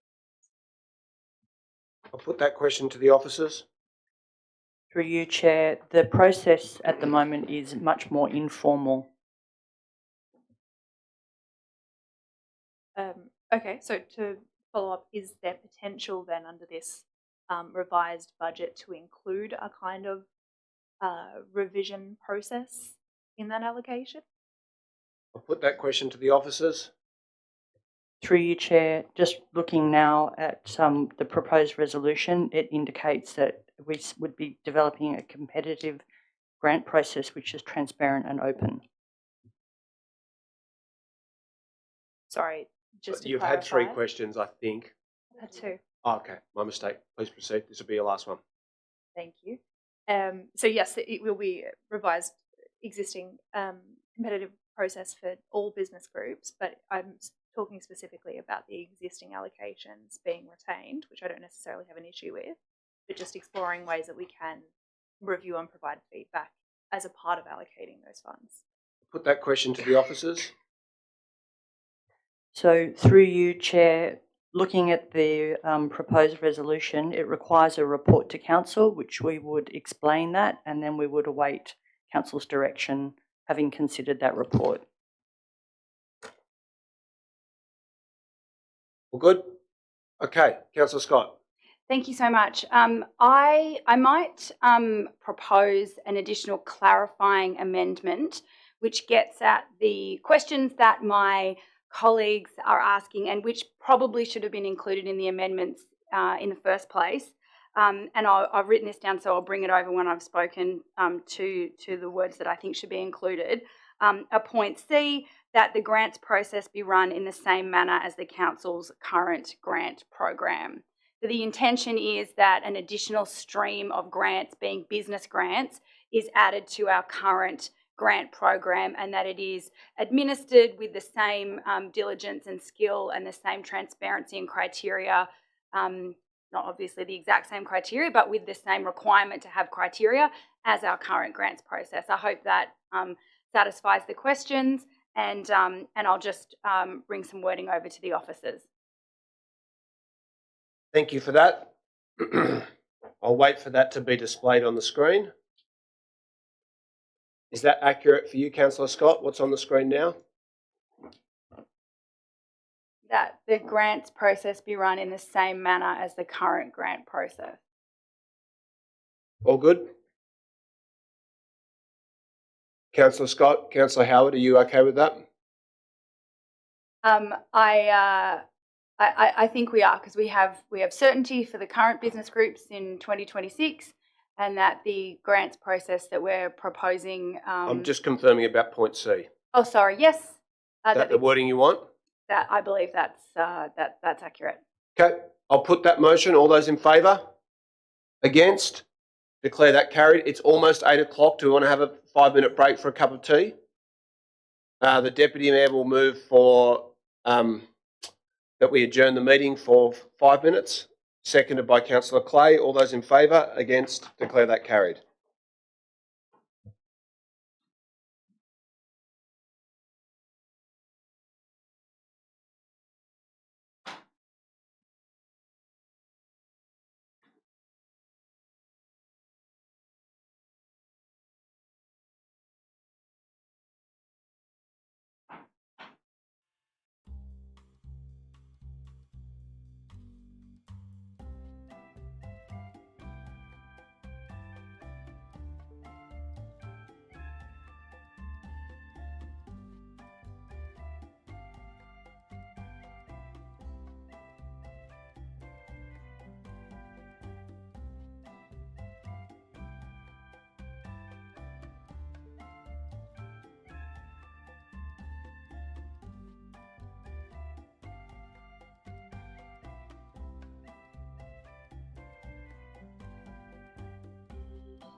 proposed tourism action plan. No, we're at item 21. No, I thought we dealt with the draft. Oh, okay. They're two different things. Item 21, draft economic development strategy. Councillor Scott. Thank you. I should have flagged this before we went and had a tea break, but I am proposing that we also defer this item until the economic development budget is reconsidered and brought back. Seconder for that? Seconded by the Deputy Mayor. All those in favour? Against? Declare that carried. So that brings us to item 22, Tourism Action Plan. Councillor Smith. Thank you, Chair. I'll move this report with an amendment that's been provided to the minute taker. Thank you. Thank you to the staff for preparing this report and this tourism action plan for us to review tonight. This plan was born out of the Inner West Brewers and Distillers Roundtable that we held last year, which had representation from, I think, just about all of the breweries contained within the Inner West, which, as we know, is a lot of people, a lot of breweries, which is fantastic.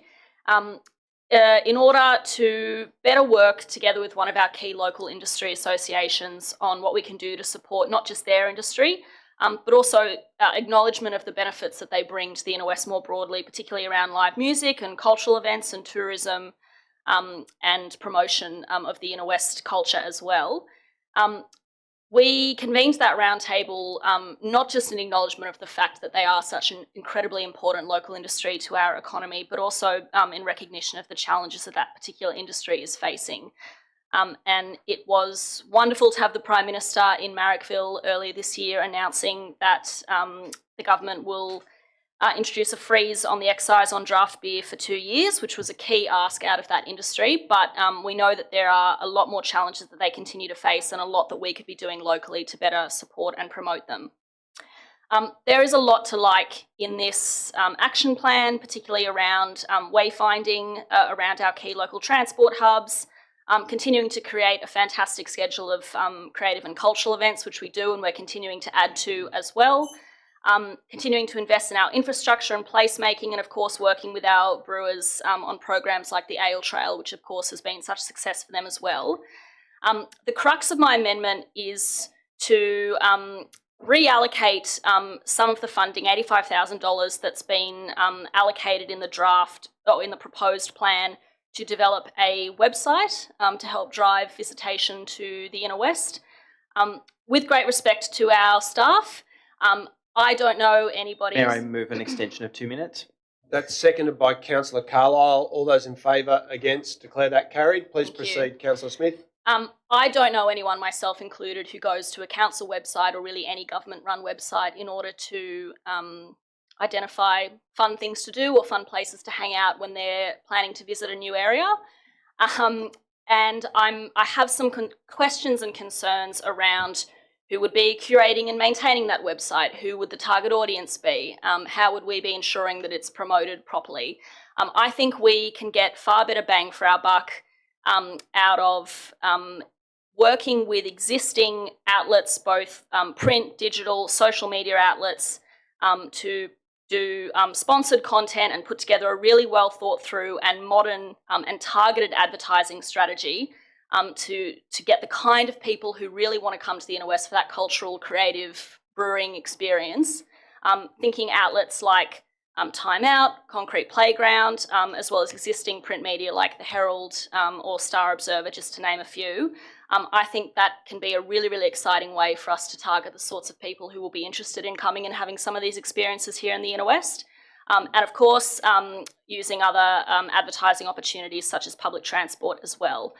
So I would just propose that we have a bit more of a think about how that money could be best spent and how it could get best bang for our buck, and come back at the next bi-monthly report with an advertising plan that covers those things. And I would also propose that we undertake a review of the plan after 6 months in consultation with those local stakeholders to make sure that we're getting where we want to be. Thank you. Thanks very much, Councillor Smith. Is there a seconder for the motion? Seconded by the Deputy Mayor. Do you wish to speak to it? No. That's waived. Is there anyone who wishes to amend the motion or to oppose it? If not, I'll put that. All those in favour? Against? Declare that carried. That brings us to item 26, celebrating the Vietnamese community. Councillor Barlow. Thank you. Yeah, I actually have an alternate motion that I've just provided to council staff on this. It's very much the same. It just incorporates our new work that we'll be doing with other business chambers and organisations that might be able to help us reach out to the right organisations in Marrickville and help engage with them. So I'll give everyone a little bit of a chance to read that, but I don't think it significantly changes anything. And I just want to speak briefly to the content of the motion itself, if that's all right. Yes, please do. Thank you. So I'm just so pleased to see this work being done for my own year of the horse. It's additionally exciting that's happening for me. The Lunar New Year celebrations in Ashfield this year were wonderful. They're a great triumph, and I want to congratulate again the staff for their hard work throughout the EOI process and also in delivering those events in conjunction with community groups. Marrickville has its own long, proud history of migration, including very notably from the Vietnamese community, and so it's fitting that we extend these EOIs to community groups that can reflect the Lunar New Year celebrations in their traditions and bring some additional joy to the Marrickville streets. Thank you.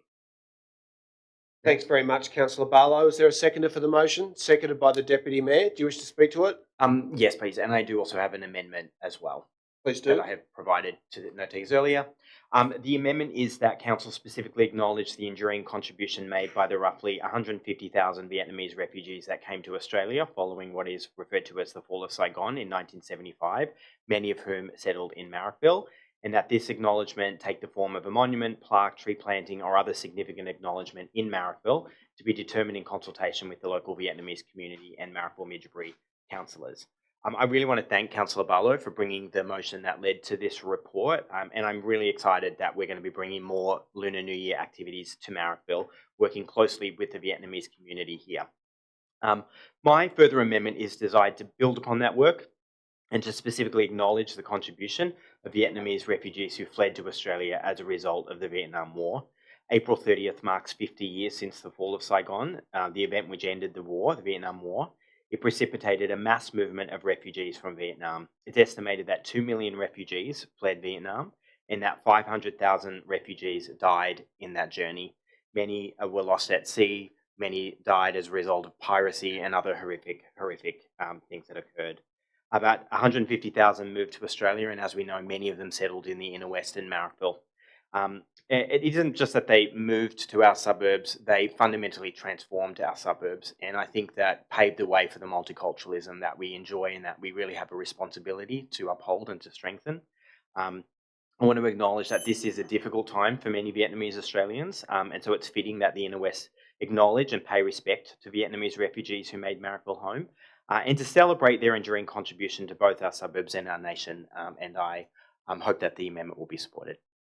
Thanks very much, Deputy Mayor. Is there any? Is that incorporated into the primary motion? Absolutely, that's really. Thanks very much, Councillor Barlow. That's incorporated into the primary motion. Is there anyone who wishes to further amend the motion? If not, I'll put that. All those in favour? Against? Declare that carried unanimously. Brings us, I believe, to item 27. Murrell Street, Ashfield. Marl, every time. Marl.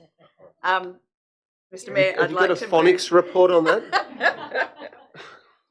Can I move item 27, please, with some amendments that have been provided to the minute takers? The amendments. Please do, Councillor, speak to Murrell Street. I will. Murrell. The amendments note the installation of a no right turn sign at the intersection of Murrell Street and Liverpool Roads, thanks to the advocacy from the school and the PNC, not PLC, that's on my brain, and request that council write to state government seeking a reduction of the speed along Liverpool Road to 50 kilometres. I'd like to thank the council staff for their responsiveness to the Ashfield Public School community's concerns about the safety risks posed by traffic on Murrell Street and Liverpool Road. The school community, after advocating for so long, was delighted to see the installation of the no right turn sign at the end of last term, in time for the new term to start tomorrow. I met recently with the principal of Ashfield Public School to talk about the traffic issues shortly after a serious accident along Liverpool Road at the lights out the front of the school. Damien explained the challenges that the school has with traffic along Liverpool Road and the risk posed to students. Reducing the speed along Liverpool Road in the same way that the state government has reduced speeds along other main roads in the inner west would go some way to providing a level of safety to students and families. I note that council staff are continuing further work to improve the safety and traffic flow in this location. These amendments respond to the needs of the school and local community and seek an additional interim action to write to Joe Halen, MP for Summerhill, and Minister Jenny Atkinson to start the ball rolling on the speed limit change.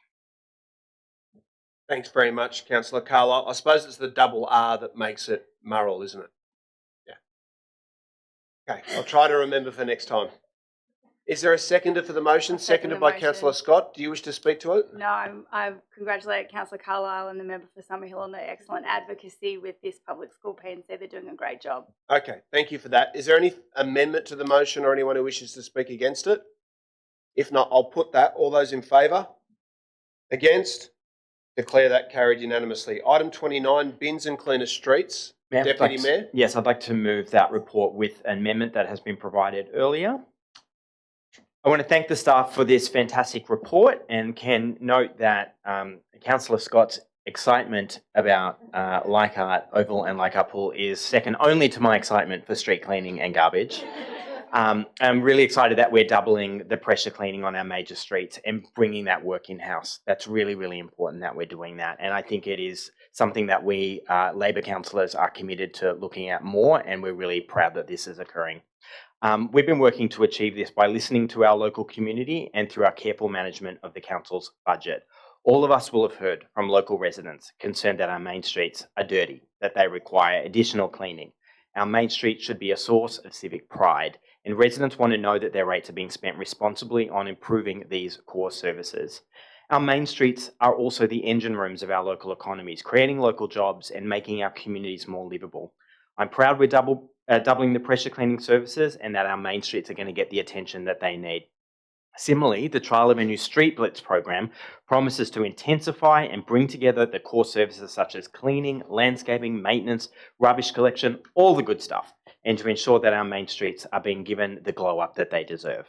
My amendments are designed to expand the trial to a main street in every ward and to lay out some communication strategies to help ensure that residents know that we're listening and know that the work that we're doing. This is all about getting the basics right and making a big difference to our local streets. Thank you. Thanks very much, Deputy Mayor. Is there a seconder for the motion? Seconded by Councillor Scott. Do you wish to speak to it? That's waived. Councillor Macri? Thanks, Chair. I just got an amendment that I want to put up with it. I sent it up to Catherine. Have you got that, Catherine? Yep. Yep, she does. Basically, one of the issues with keeping the streets clean is actually getting rubbish off the streets. And when people are booking the cleanups, they found there's increased delays and they're waiting over 6 weeks for a book scheduled pickup. And if we can just investigate if there's any way of improving those service levels to bring those waiting times down. Because if you want to get rid of something, you don't really want to wait 6 weeks. That's all. Thanks very much, Councillor Macri. If there's, is that incorporated into the primary motion? Yes, happy to incorporate that. Okay. Any further discussion or debate? No, I'll put that. All those in favour? Against? Declare that carried unanimously. Mayor, can I please move item 30? Yes, flooding in the area of Northcote Street, Marrickville. Or is it Northcote? Northcote. I'm hedging That's my bets. three versions. Yeah. Sorry. Okay, I just have a small amendment there as well. Thanks. Okay, my computer's not working. I just want to thank the residents of Northcote Street for their ongoing advocacy around this. I was really, really pleased to meet with the director. I can't see your new title. Sorry, Ryan. I can't see that. But property and major projects. Thank you for bringing your team down and for meeting with residents. We had a really great street meeting a couple of months ago, about 6 months ago. We had a really fulsome discussion about the issues that are there. Council has done some incredible work in the last financial year to increase the pits, the inlet, along the street, and that has made a difference. I hate to say this, but I live up the top of the hill, so when it does rain, I sometimes walk down just to see how it's going for Northcote Street, and it is often pretty crazy down there. We know that substantively the issues require a bigger fix, which is the channel, the stormwater channel that runs across the suburb and through the catchment.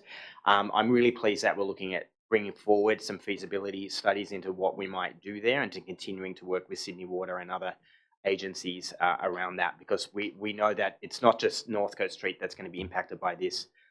It's Despontis Street, Malakoff, Sydenham Road. That whole network of streets there is really poorly, really badly impacted. Sorry, when there are even moderate rain events. So again, thanks to the staff, thanks to the residents. My amendment is really just to write to them and let them know the work that we're doing.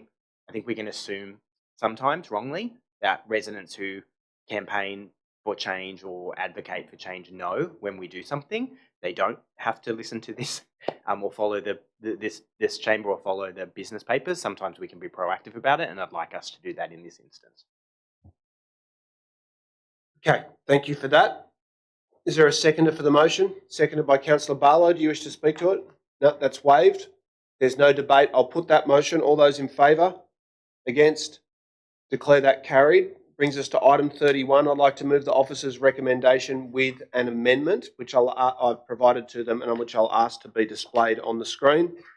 I want to thank the council staff for their investigation of not just the lockers at Dawn Fraser Baths, but the events, the food and beverage offering, and it's clear that they are advanced in looking into those issues, and as such, I would like to propose that they report back to the June ordinary meeting of council on the outcomes of those investigations, so that we can have those improvements to the pool implemented prior to the commencement of the next summer season.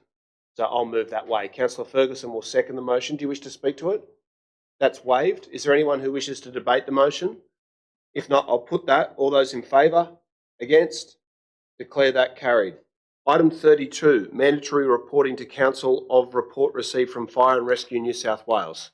Councillor Carlisle? I'll just ask you to turn your microphone on. Councillor Carlisle is moving that the report be received and noted. Seconded by Councillor Atkins. If there's no discussion, I'll put that. All those in favour? Against? Declare that carried. Item 35, Sydenham Tempe safety and dumping problems. Councillor Macri. Thanks, Chair. The motion's fairly explanatory. Down there, we've got the goods line running through the area, and there's a lot of trees around the sides of the goods area, but they're all overgrown and coming out, and they provide a bit of a safety issue. If you're using Mylene Lane at night, the underpass to get under the tracks, it's actually very dark, and it also promotes a lot of illegal dumping. And there's no signage and there to sort of warn people off, and people are getting sick and tired that council does the job of going to clean up. And I suspect it's a lot of people, not just locals. I think it's a lot of people out of suburb that go there, because actually dumping rubbish is actually very expensive these days when you go to the tip. So without any signage or any surveillance there, and with the overgrown bushes, they just pull up, dump it off and take off. So we could look into some signage and actually requesting that Transport or the relevant authority for maintaining that corridor is informed they need to clean it up a little bit. Thank you. Mayor, can I please second that? You can. I just have some small amendments that I would like to move in addition to the motion. The first is just to clarify that it is the Australian Rail Track Corporation that is responsible for that goods line. So I've just corrected that, just so we don't get into a interminable agencies writing to each other, which I know all too well. Third, I just want to add an amendment that says that council add the areas highlighted in this NOM to the list of hotspot locations in the council's program to address illegal dumping. We did quite a bit of work in the last term to really strengthen the illegal dumping policy and how we work on that. And one of something we had quite a bit of success with was creating hotspot areas that did have those increased patrols. So I think that it kind of will help if we just add it to that program. And the last one there is just that we continue to engage with local organisations assisting with rough sleepers who may be living in the laneways along the rail corridor. I have engaged with residents in this area too, and there have been people sleeping rough in the alleyway, and I just want to make sure that we continue to sensitively approach that issue, because what may appear to be dumped items are often the only belongings that a person sleeping rough has, and we have very good procedures about how we deal with that. So just clarifying that that's a point.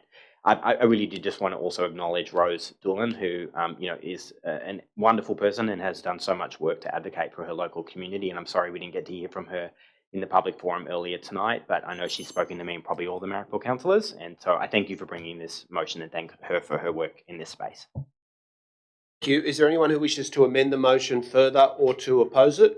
I'll just check. Councillor Macri, are you happy to incorporate that? That's incorporated. There being no debate, I'll put that motion. All those in favour? Against? Declare that carried unanimously.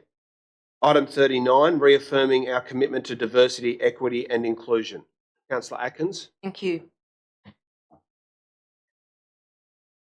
I don't intend to repeat what's in the background to this motion, but I would like to note that it's really important that we do this on the floor of the council meeting and not by passing this in globo.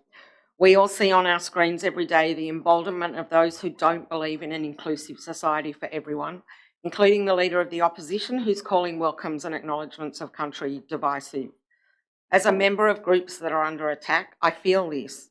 Frankly, I'm privileged. I'm white, I'm well off, I live in an inclusive LGA, but still every day online I'm attacked because of my sexuality and my gender identity, either directly or indirectly through comment, from those who don't understand and who don't want people like me around, who think that at the very least I should keep it to myself. This is also true for people of colour and of diverse ethnic and religious backgrounds and people with disability. They see the US president removing DEI rules, they see people removed from their jobs, they see mass deportations without due process, and they wonder, could that happen here? Our job is not only to make them safe, but to make them feel safe. We need to clearly and loudly remind residents that we have strategies, policies and plans in place to do this, and work underway on a community safety action plan. Visibility helps. This was the message from Alex earlier and from other community organisations I have reached out to. It sends a message that we are a safe and inclusive community all year round and not just during particular themed weeks and months. In relation to the Pride Month event, we had a very successful Mardi Gras Field of Love event at Pride Square and in Camperdown Memorial Rest Park, but a number of older community members of our community have raised with me the lack of a forum for community voices to talk about their experiences and the history of the queer community in the Inner West and to form connections. Thank you. Thank you very much, Councillor Atkins. Is there a seconder for the motion? That's seconded by Councillor Barlow. Do you wish to speak to it? Very briefly, thank you. Please do.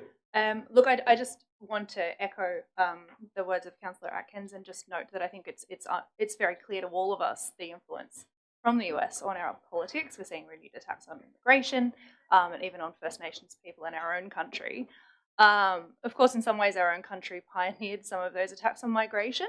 An uncle that I was speaking with at one of the events on Anzac Day noted that that event was the first time he had ever heard someone outside of his own culture talk about the frontier wars.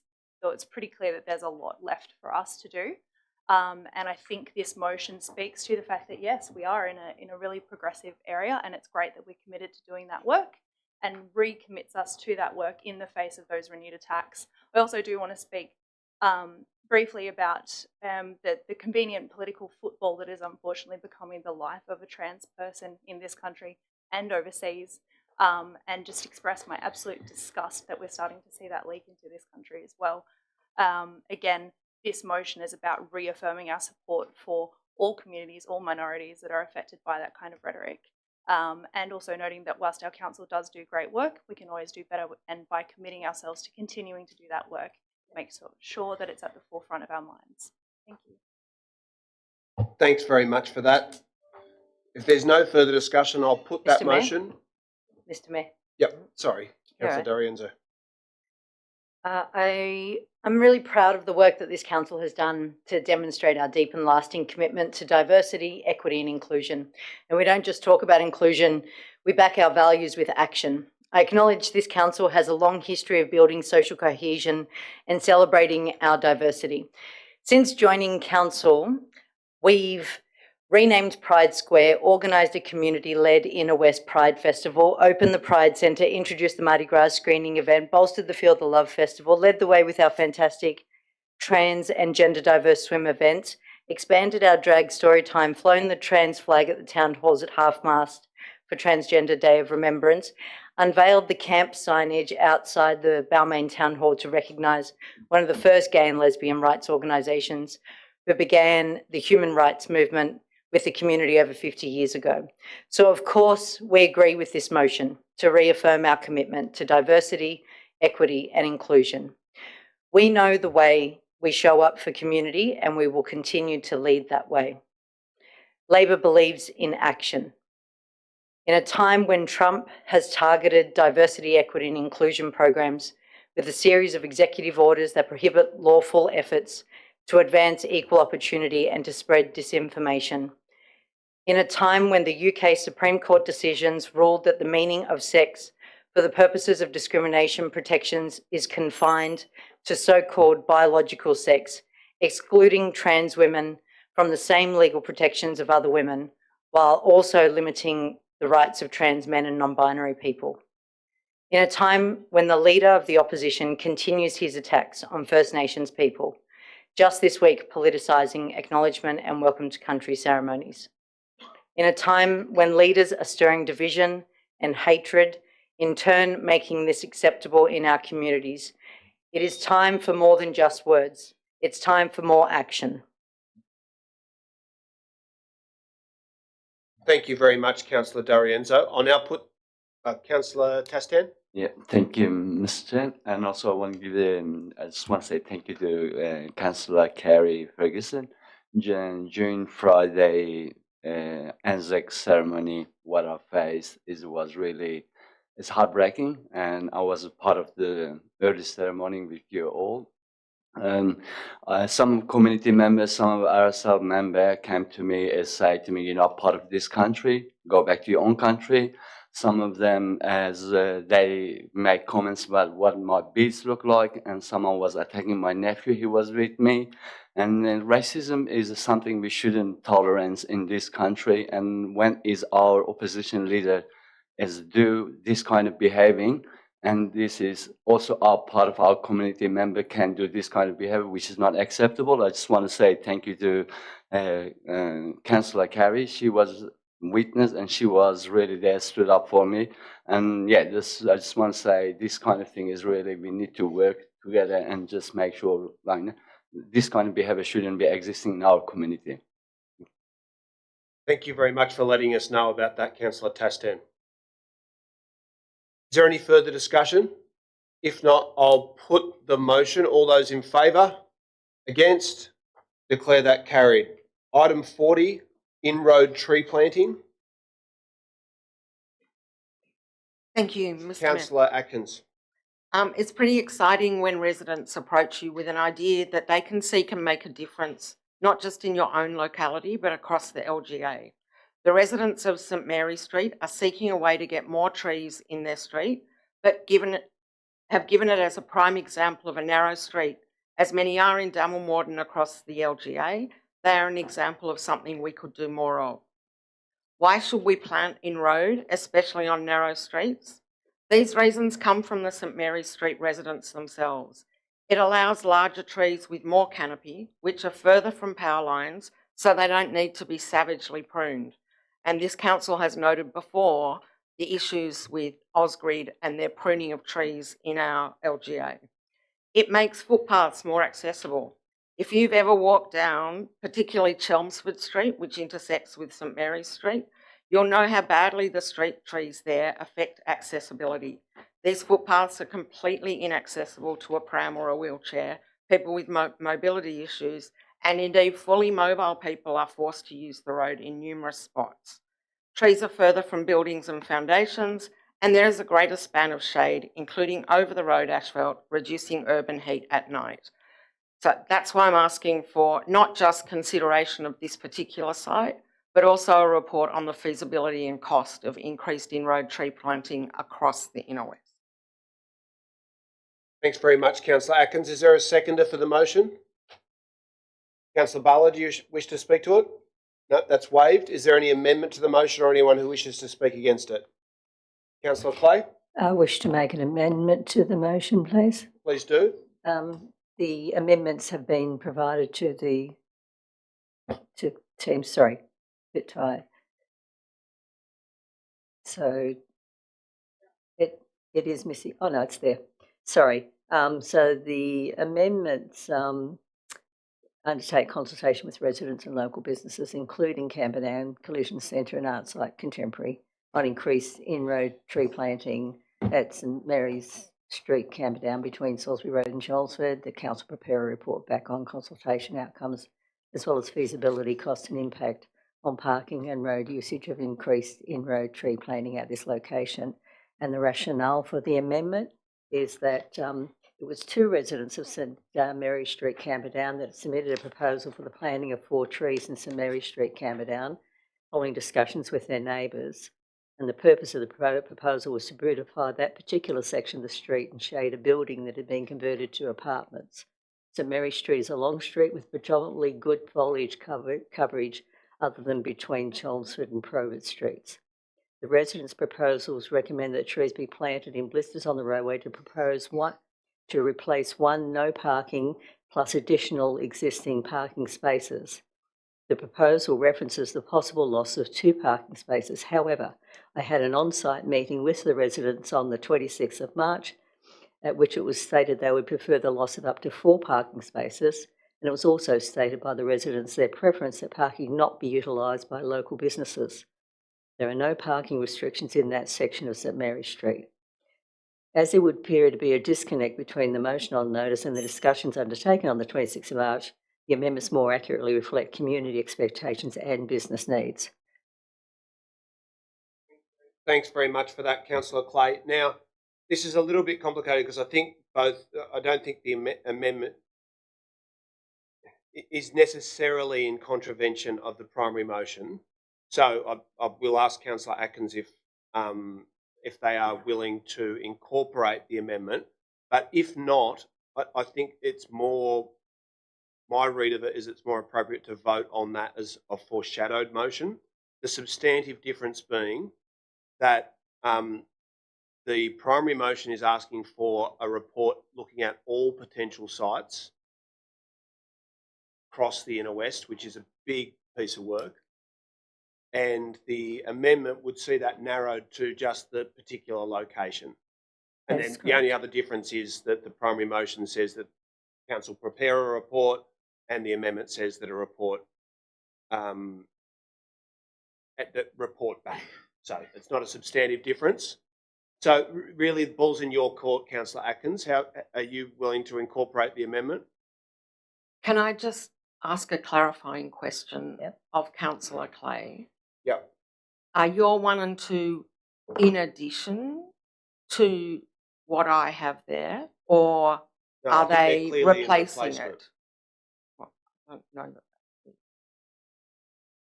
Well, there's 1 point in the primary motion. There's 2 points in the second motion. They're both different to the primary motion. So,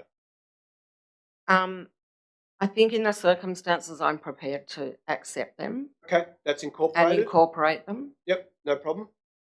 Same substantive outcome, unless you were looking to look at every street across the Inner West. So that's incorporated. Is there anyone who wishes to further amend the motion?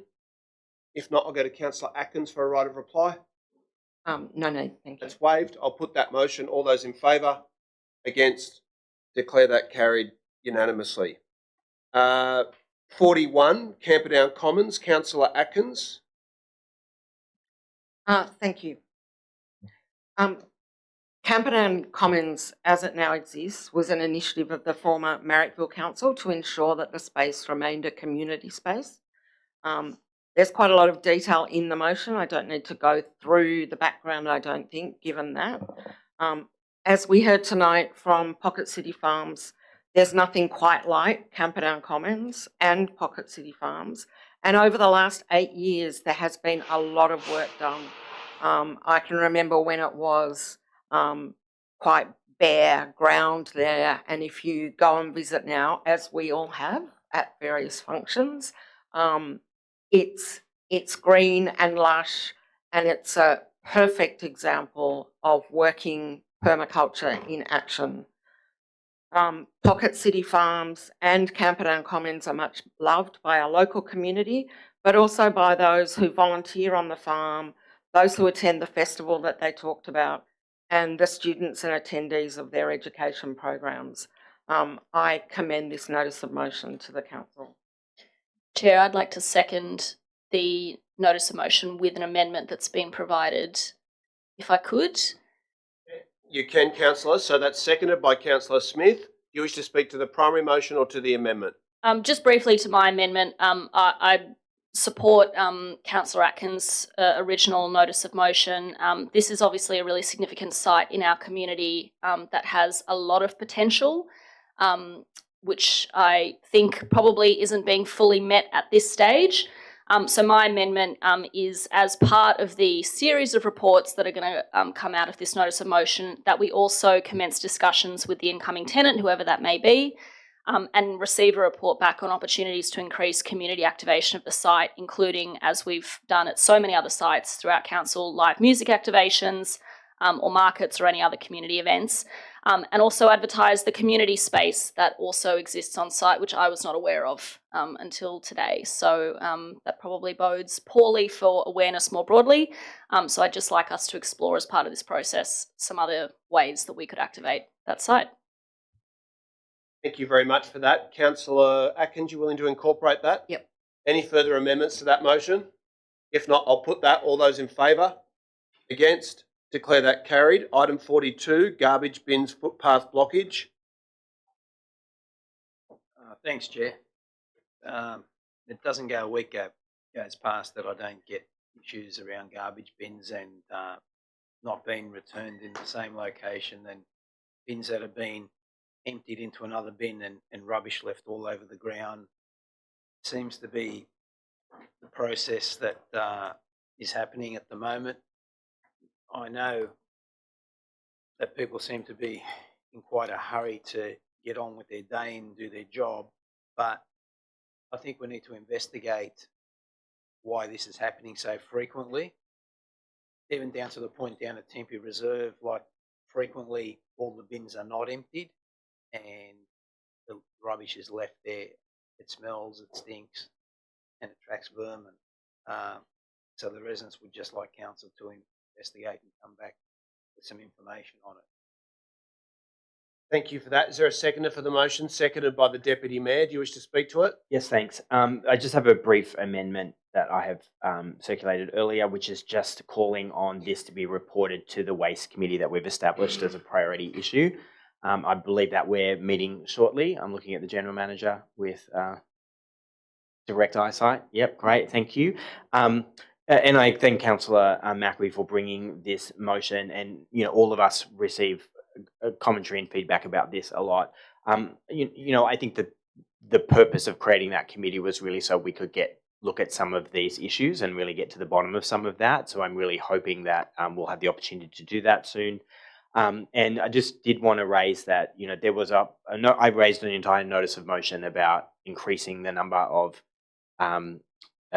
of pickups and the number of work that was collections that were happening at Tempe Reserve. So it's disappointing to hear that that's still happening and that we require this further amendment. Like, that was only a couple of months ago. So I would just implore staff to really take that seriously, because it's something that is becoming a growing problem at Tempe Reserve. And hopefully we just can put this behind us and get the service levels that we need down there. Thanks so much.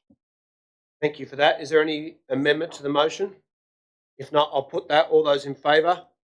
Against? Declare that. It's incorporated, isn't it? All good? All those in favour? Against? Declare that carried. Item 43, active super greenwashing. Mr. Mayor, just wait. I'll just wait for the councillors to exit the room.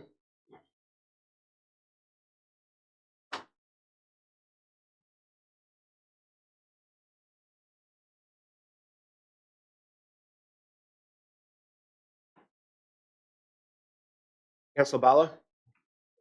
Thank you. I move the motion. Historically, each state has had a super fund associated with its local government sector, and in New South Wales, this fund is Active Super. It's worth noting that Clause 15 of the Local Government Award does require New South Wales local government employees to contribute to this scheme and no other scheme. The ACCC and ASIC have been targeting greenwashing for some years now after hearing growing concerns that businesses are falsely representing environmental credentials. And last year, the federal court found that that Active Super contravened the law when it invested in various securities it claimed that were eliminated or restricted by its environmental, social and governance investment screens. This year, a penalty of $10.5 million was imposed against Active Super for their misconduct. And ASIC made it clear that this penalty was significant in order to send a strong message to other companies making sustainable investment claims that those claims need to reflect the true position. There needs to be much clearer regulation of the claims made by superannuation funds that cater for local government employees, and one way that LG New South Wales can ensure this is by reviewing whether Vision Super's place as the preferred super fund of local government employees in New South Wales is appropriate, and by evaluating closely the adequacy of any new safeguards they have put in place to prevent false and misleading conduct occurring in the future. Thanks for that, Councillor Barlow. Councillor Howard. I'd like to second it, and I've got an amendment that was circulated to staff earlier. This amendment really, and I've shared it with Councillor Barlow, is really to complement the work that she has done, and I appreciate and agree with her sentiments and her statements tonight. The amendment is really just to note that profit to members super funds deliver better returns to members over time than profit to shareholder funds, and just asking that that be noted as part of any review into the merged Vision Super status as the preferred super fund of local government employees. It's important to note the importance of superannuation as an underpinning of our retirement system, a system that allows more Australians to have more comfortable retirement than they would on the pension. And I can say, after living in Canada for quite some time, where there is not a similar scheme, people live in with a lot of anxiety as they get to the end of their careers, and we really are in quite an enviable position. It's also important to note that industry and profit to member funds deliver more return over the long term to members than do market-based funds, which deliver profits to shareholders, and that opening a sector to a market-based approach has risks. And I think now is the time when we are seeing superannuation funds really under pressure given the impacts of Trump's trade war. I've spoken to lots of older members of our community who are really quite concerned at the moment to see their superannuation being eroded by events that really are well beyond their control, and they really are, susceptible to the market. We've seen terrible outcomes from profit-based super funds, such as the fee for no service and overcharging scandals perpetrated by one particular fund. Any review should endeavour to retain a profit to member fund. So we're just asking that this be included, just to strengthen and complement the standalone motion. Thanks very much for that, Councillor Howard. Is that incorporated into the primary motion? Would you consider an alternative amend, which I have sent through via email? I'm willing to guess it'd be more open to it if it was an amendment. Is that shared by all of you? Is it? Look, the suggestion that I have is just about noting a preference for industry superannuation funds, because whilst I appreciate the concerns that you've articulated about the market, the main intent of this motion is about ensuring accountability from both the peak body that failed to act on greenwashing claims and to ensure that Vision Super is vetted to our satisfaction. The result of the penalty will be that members from this fund will now have to pay from their retirement savings at least 30 cents on the dollar of any penalty exceeding $2.4 million, which is a significant amount. And this is due to the failure to act from, not entirely, but in part due to the failure to act from LG New South Wales. I think a lot of members just trusted the advice from this peak body, and my concern is the wording of this particular amend is that it overemphasises the concerns about profitability and potentially gives them an out when it comes to transparency and accountability. Sorry, can we just show, I think for the benefit of councillors, what the wording is that you're proposing? We'll certainly need to do that. Yeah. I'll send that through to Catherine and Darcy.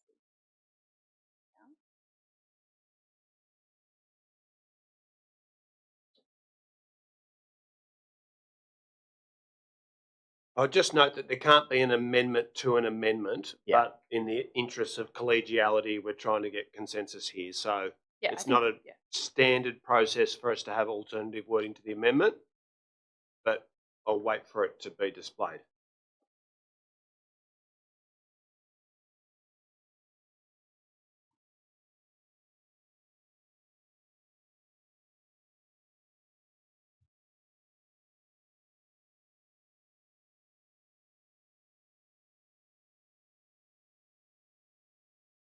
So the intent there would be to replace the underlined amend you've provided, Matt, and just have it as. They're replacing the words point 2B, noting that profit to members' super funds deliver better returns, etc., and instead replacing that with noting a preference for industry superannuation funds. Yeah, that's the intent. Question? Yeah, we're not going to have a debate about it. I think I would just like to proceed with the amendment that I proposed. That's fine. So we're debating the Howard amendment. Is there anyone else who wishes to speak for or against it? We need a seconder for the amendment from Councillor Howard, seconded by Councillor Smith. You're waiving your right to speak to it. I'll put that amendment. All those in favour, please raise your hands. In support, I have 1, 2, 3, 4, 5, 6, 7, 8. All those against? There's 4 against. That has been carried, so that's incorporated into the primary motion. We'll return to discussion of the primary motion. Are there any further amendments? If not, I'll go to Councillor Barlow for a right of reply. I'll waive it. That's waived. I'll put the primary motion. All those in favour, please raise your hands. All those against? I declare that carried unanimously. Are we into the confidential session now? Yes. Excellent. Can I get a motion to move into the confidential session?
Okay, the broadcast has recommenced. I will declare the meeting closed. Thanks very much, everybody. Have a good night.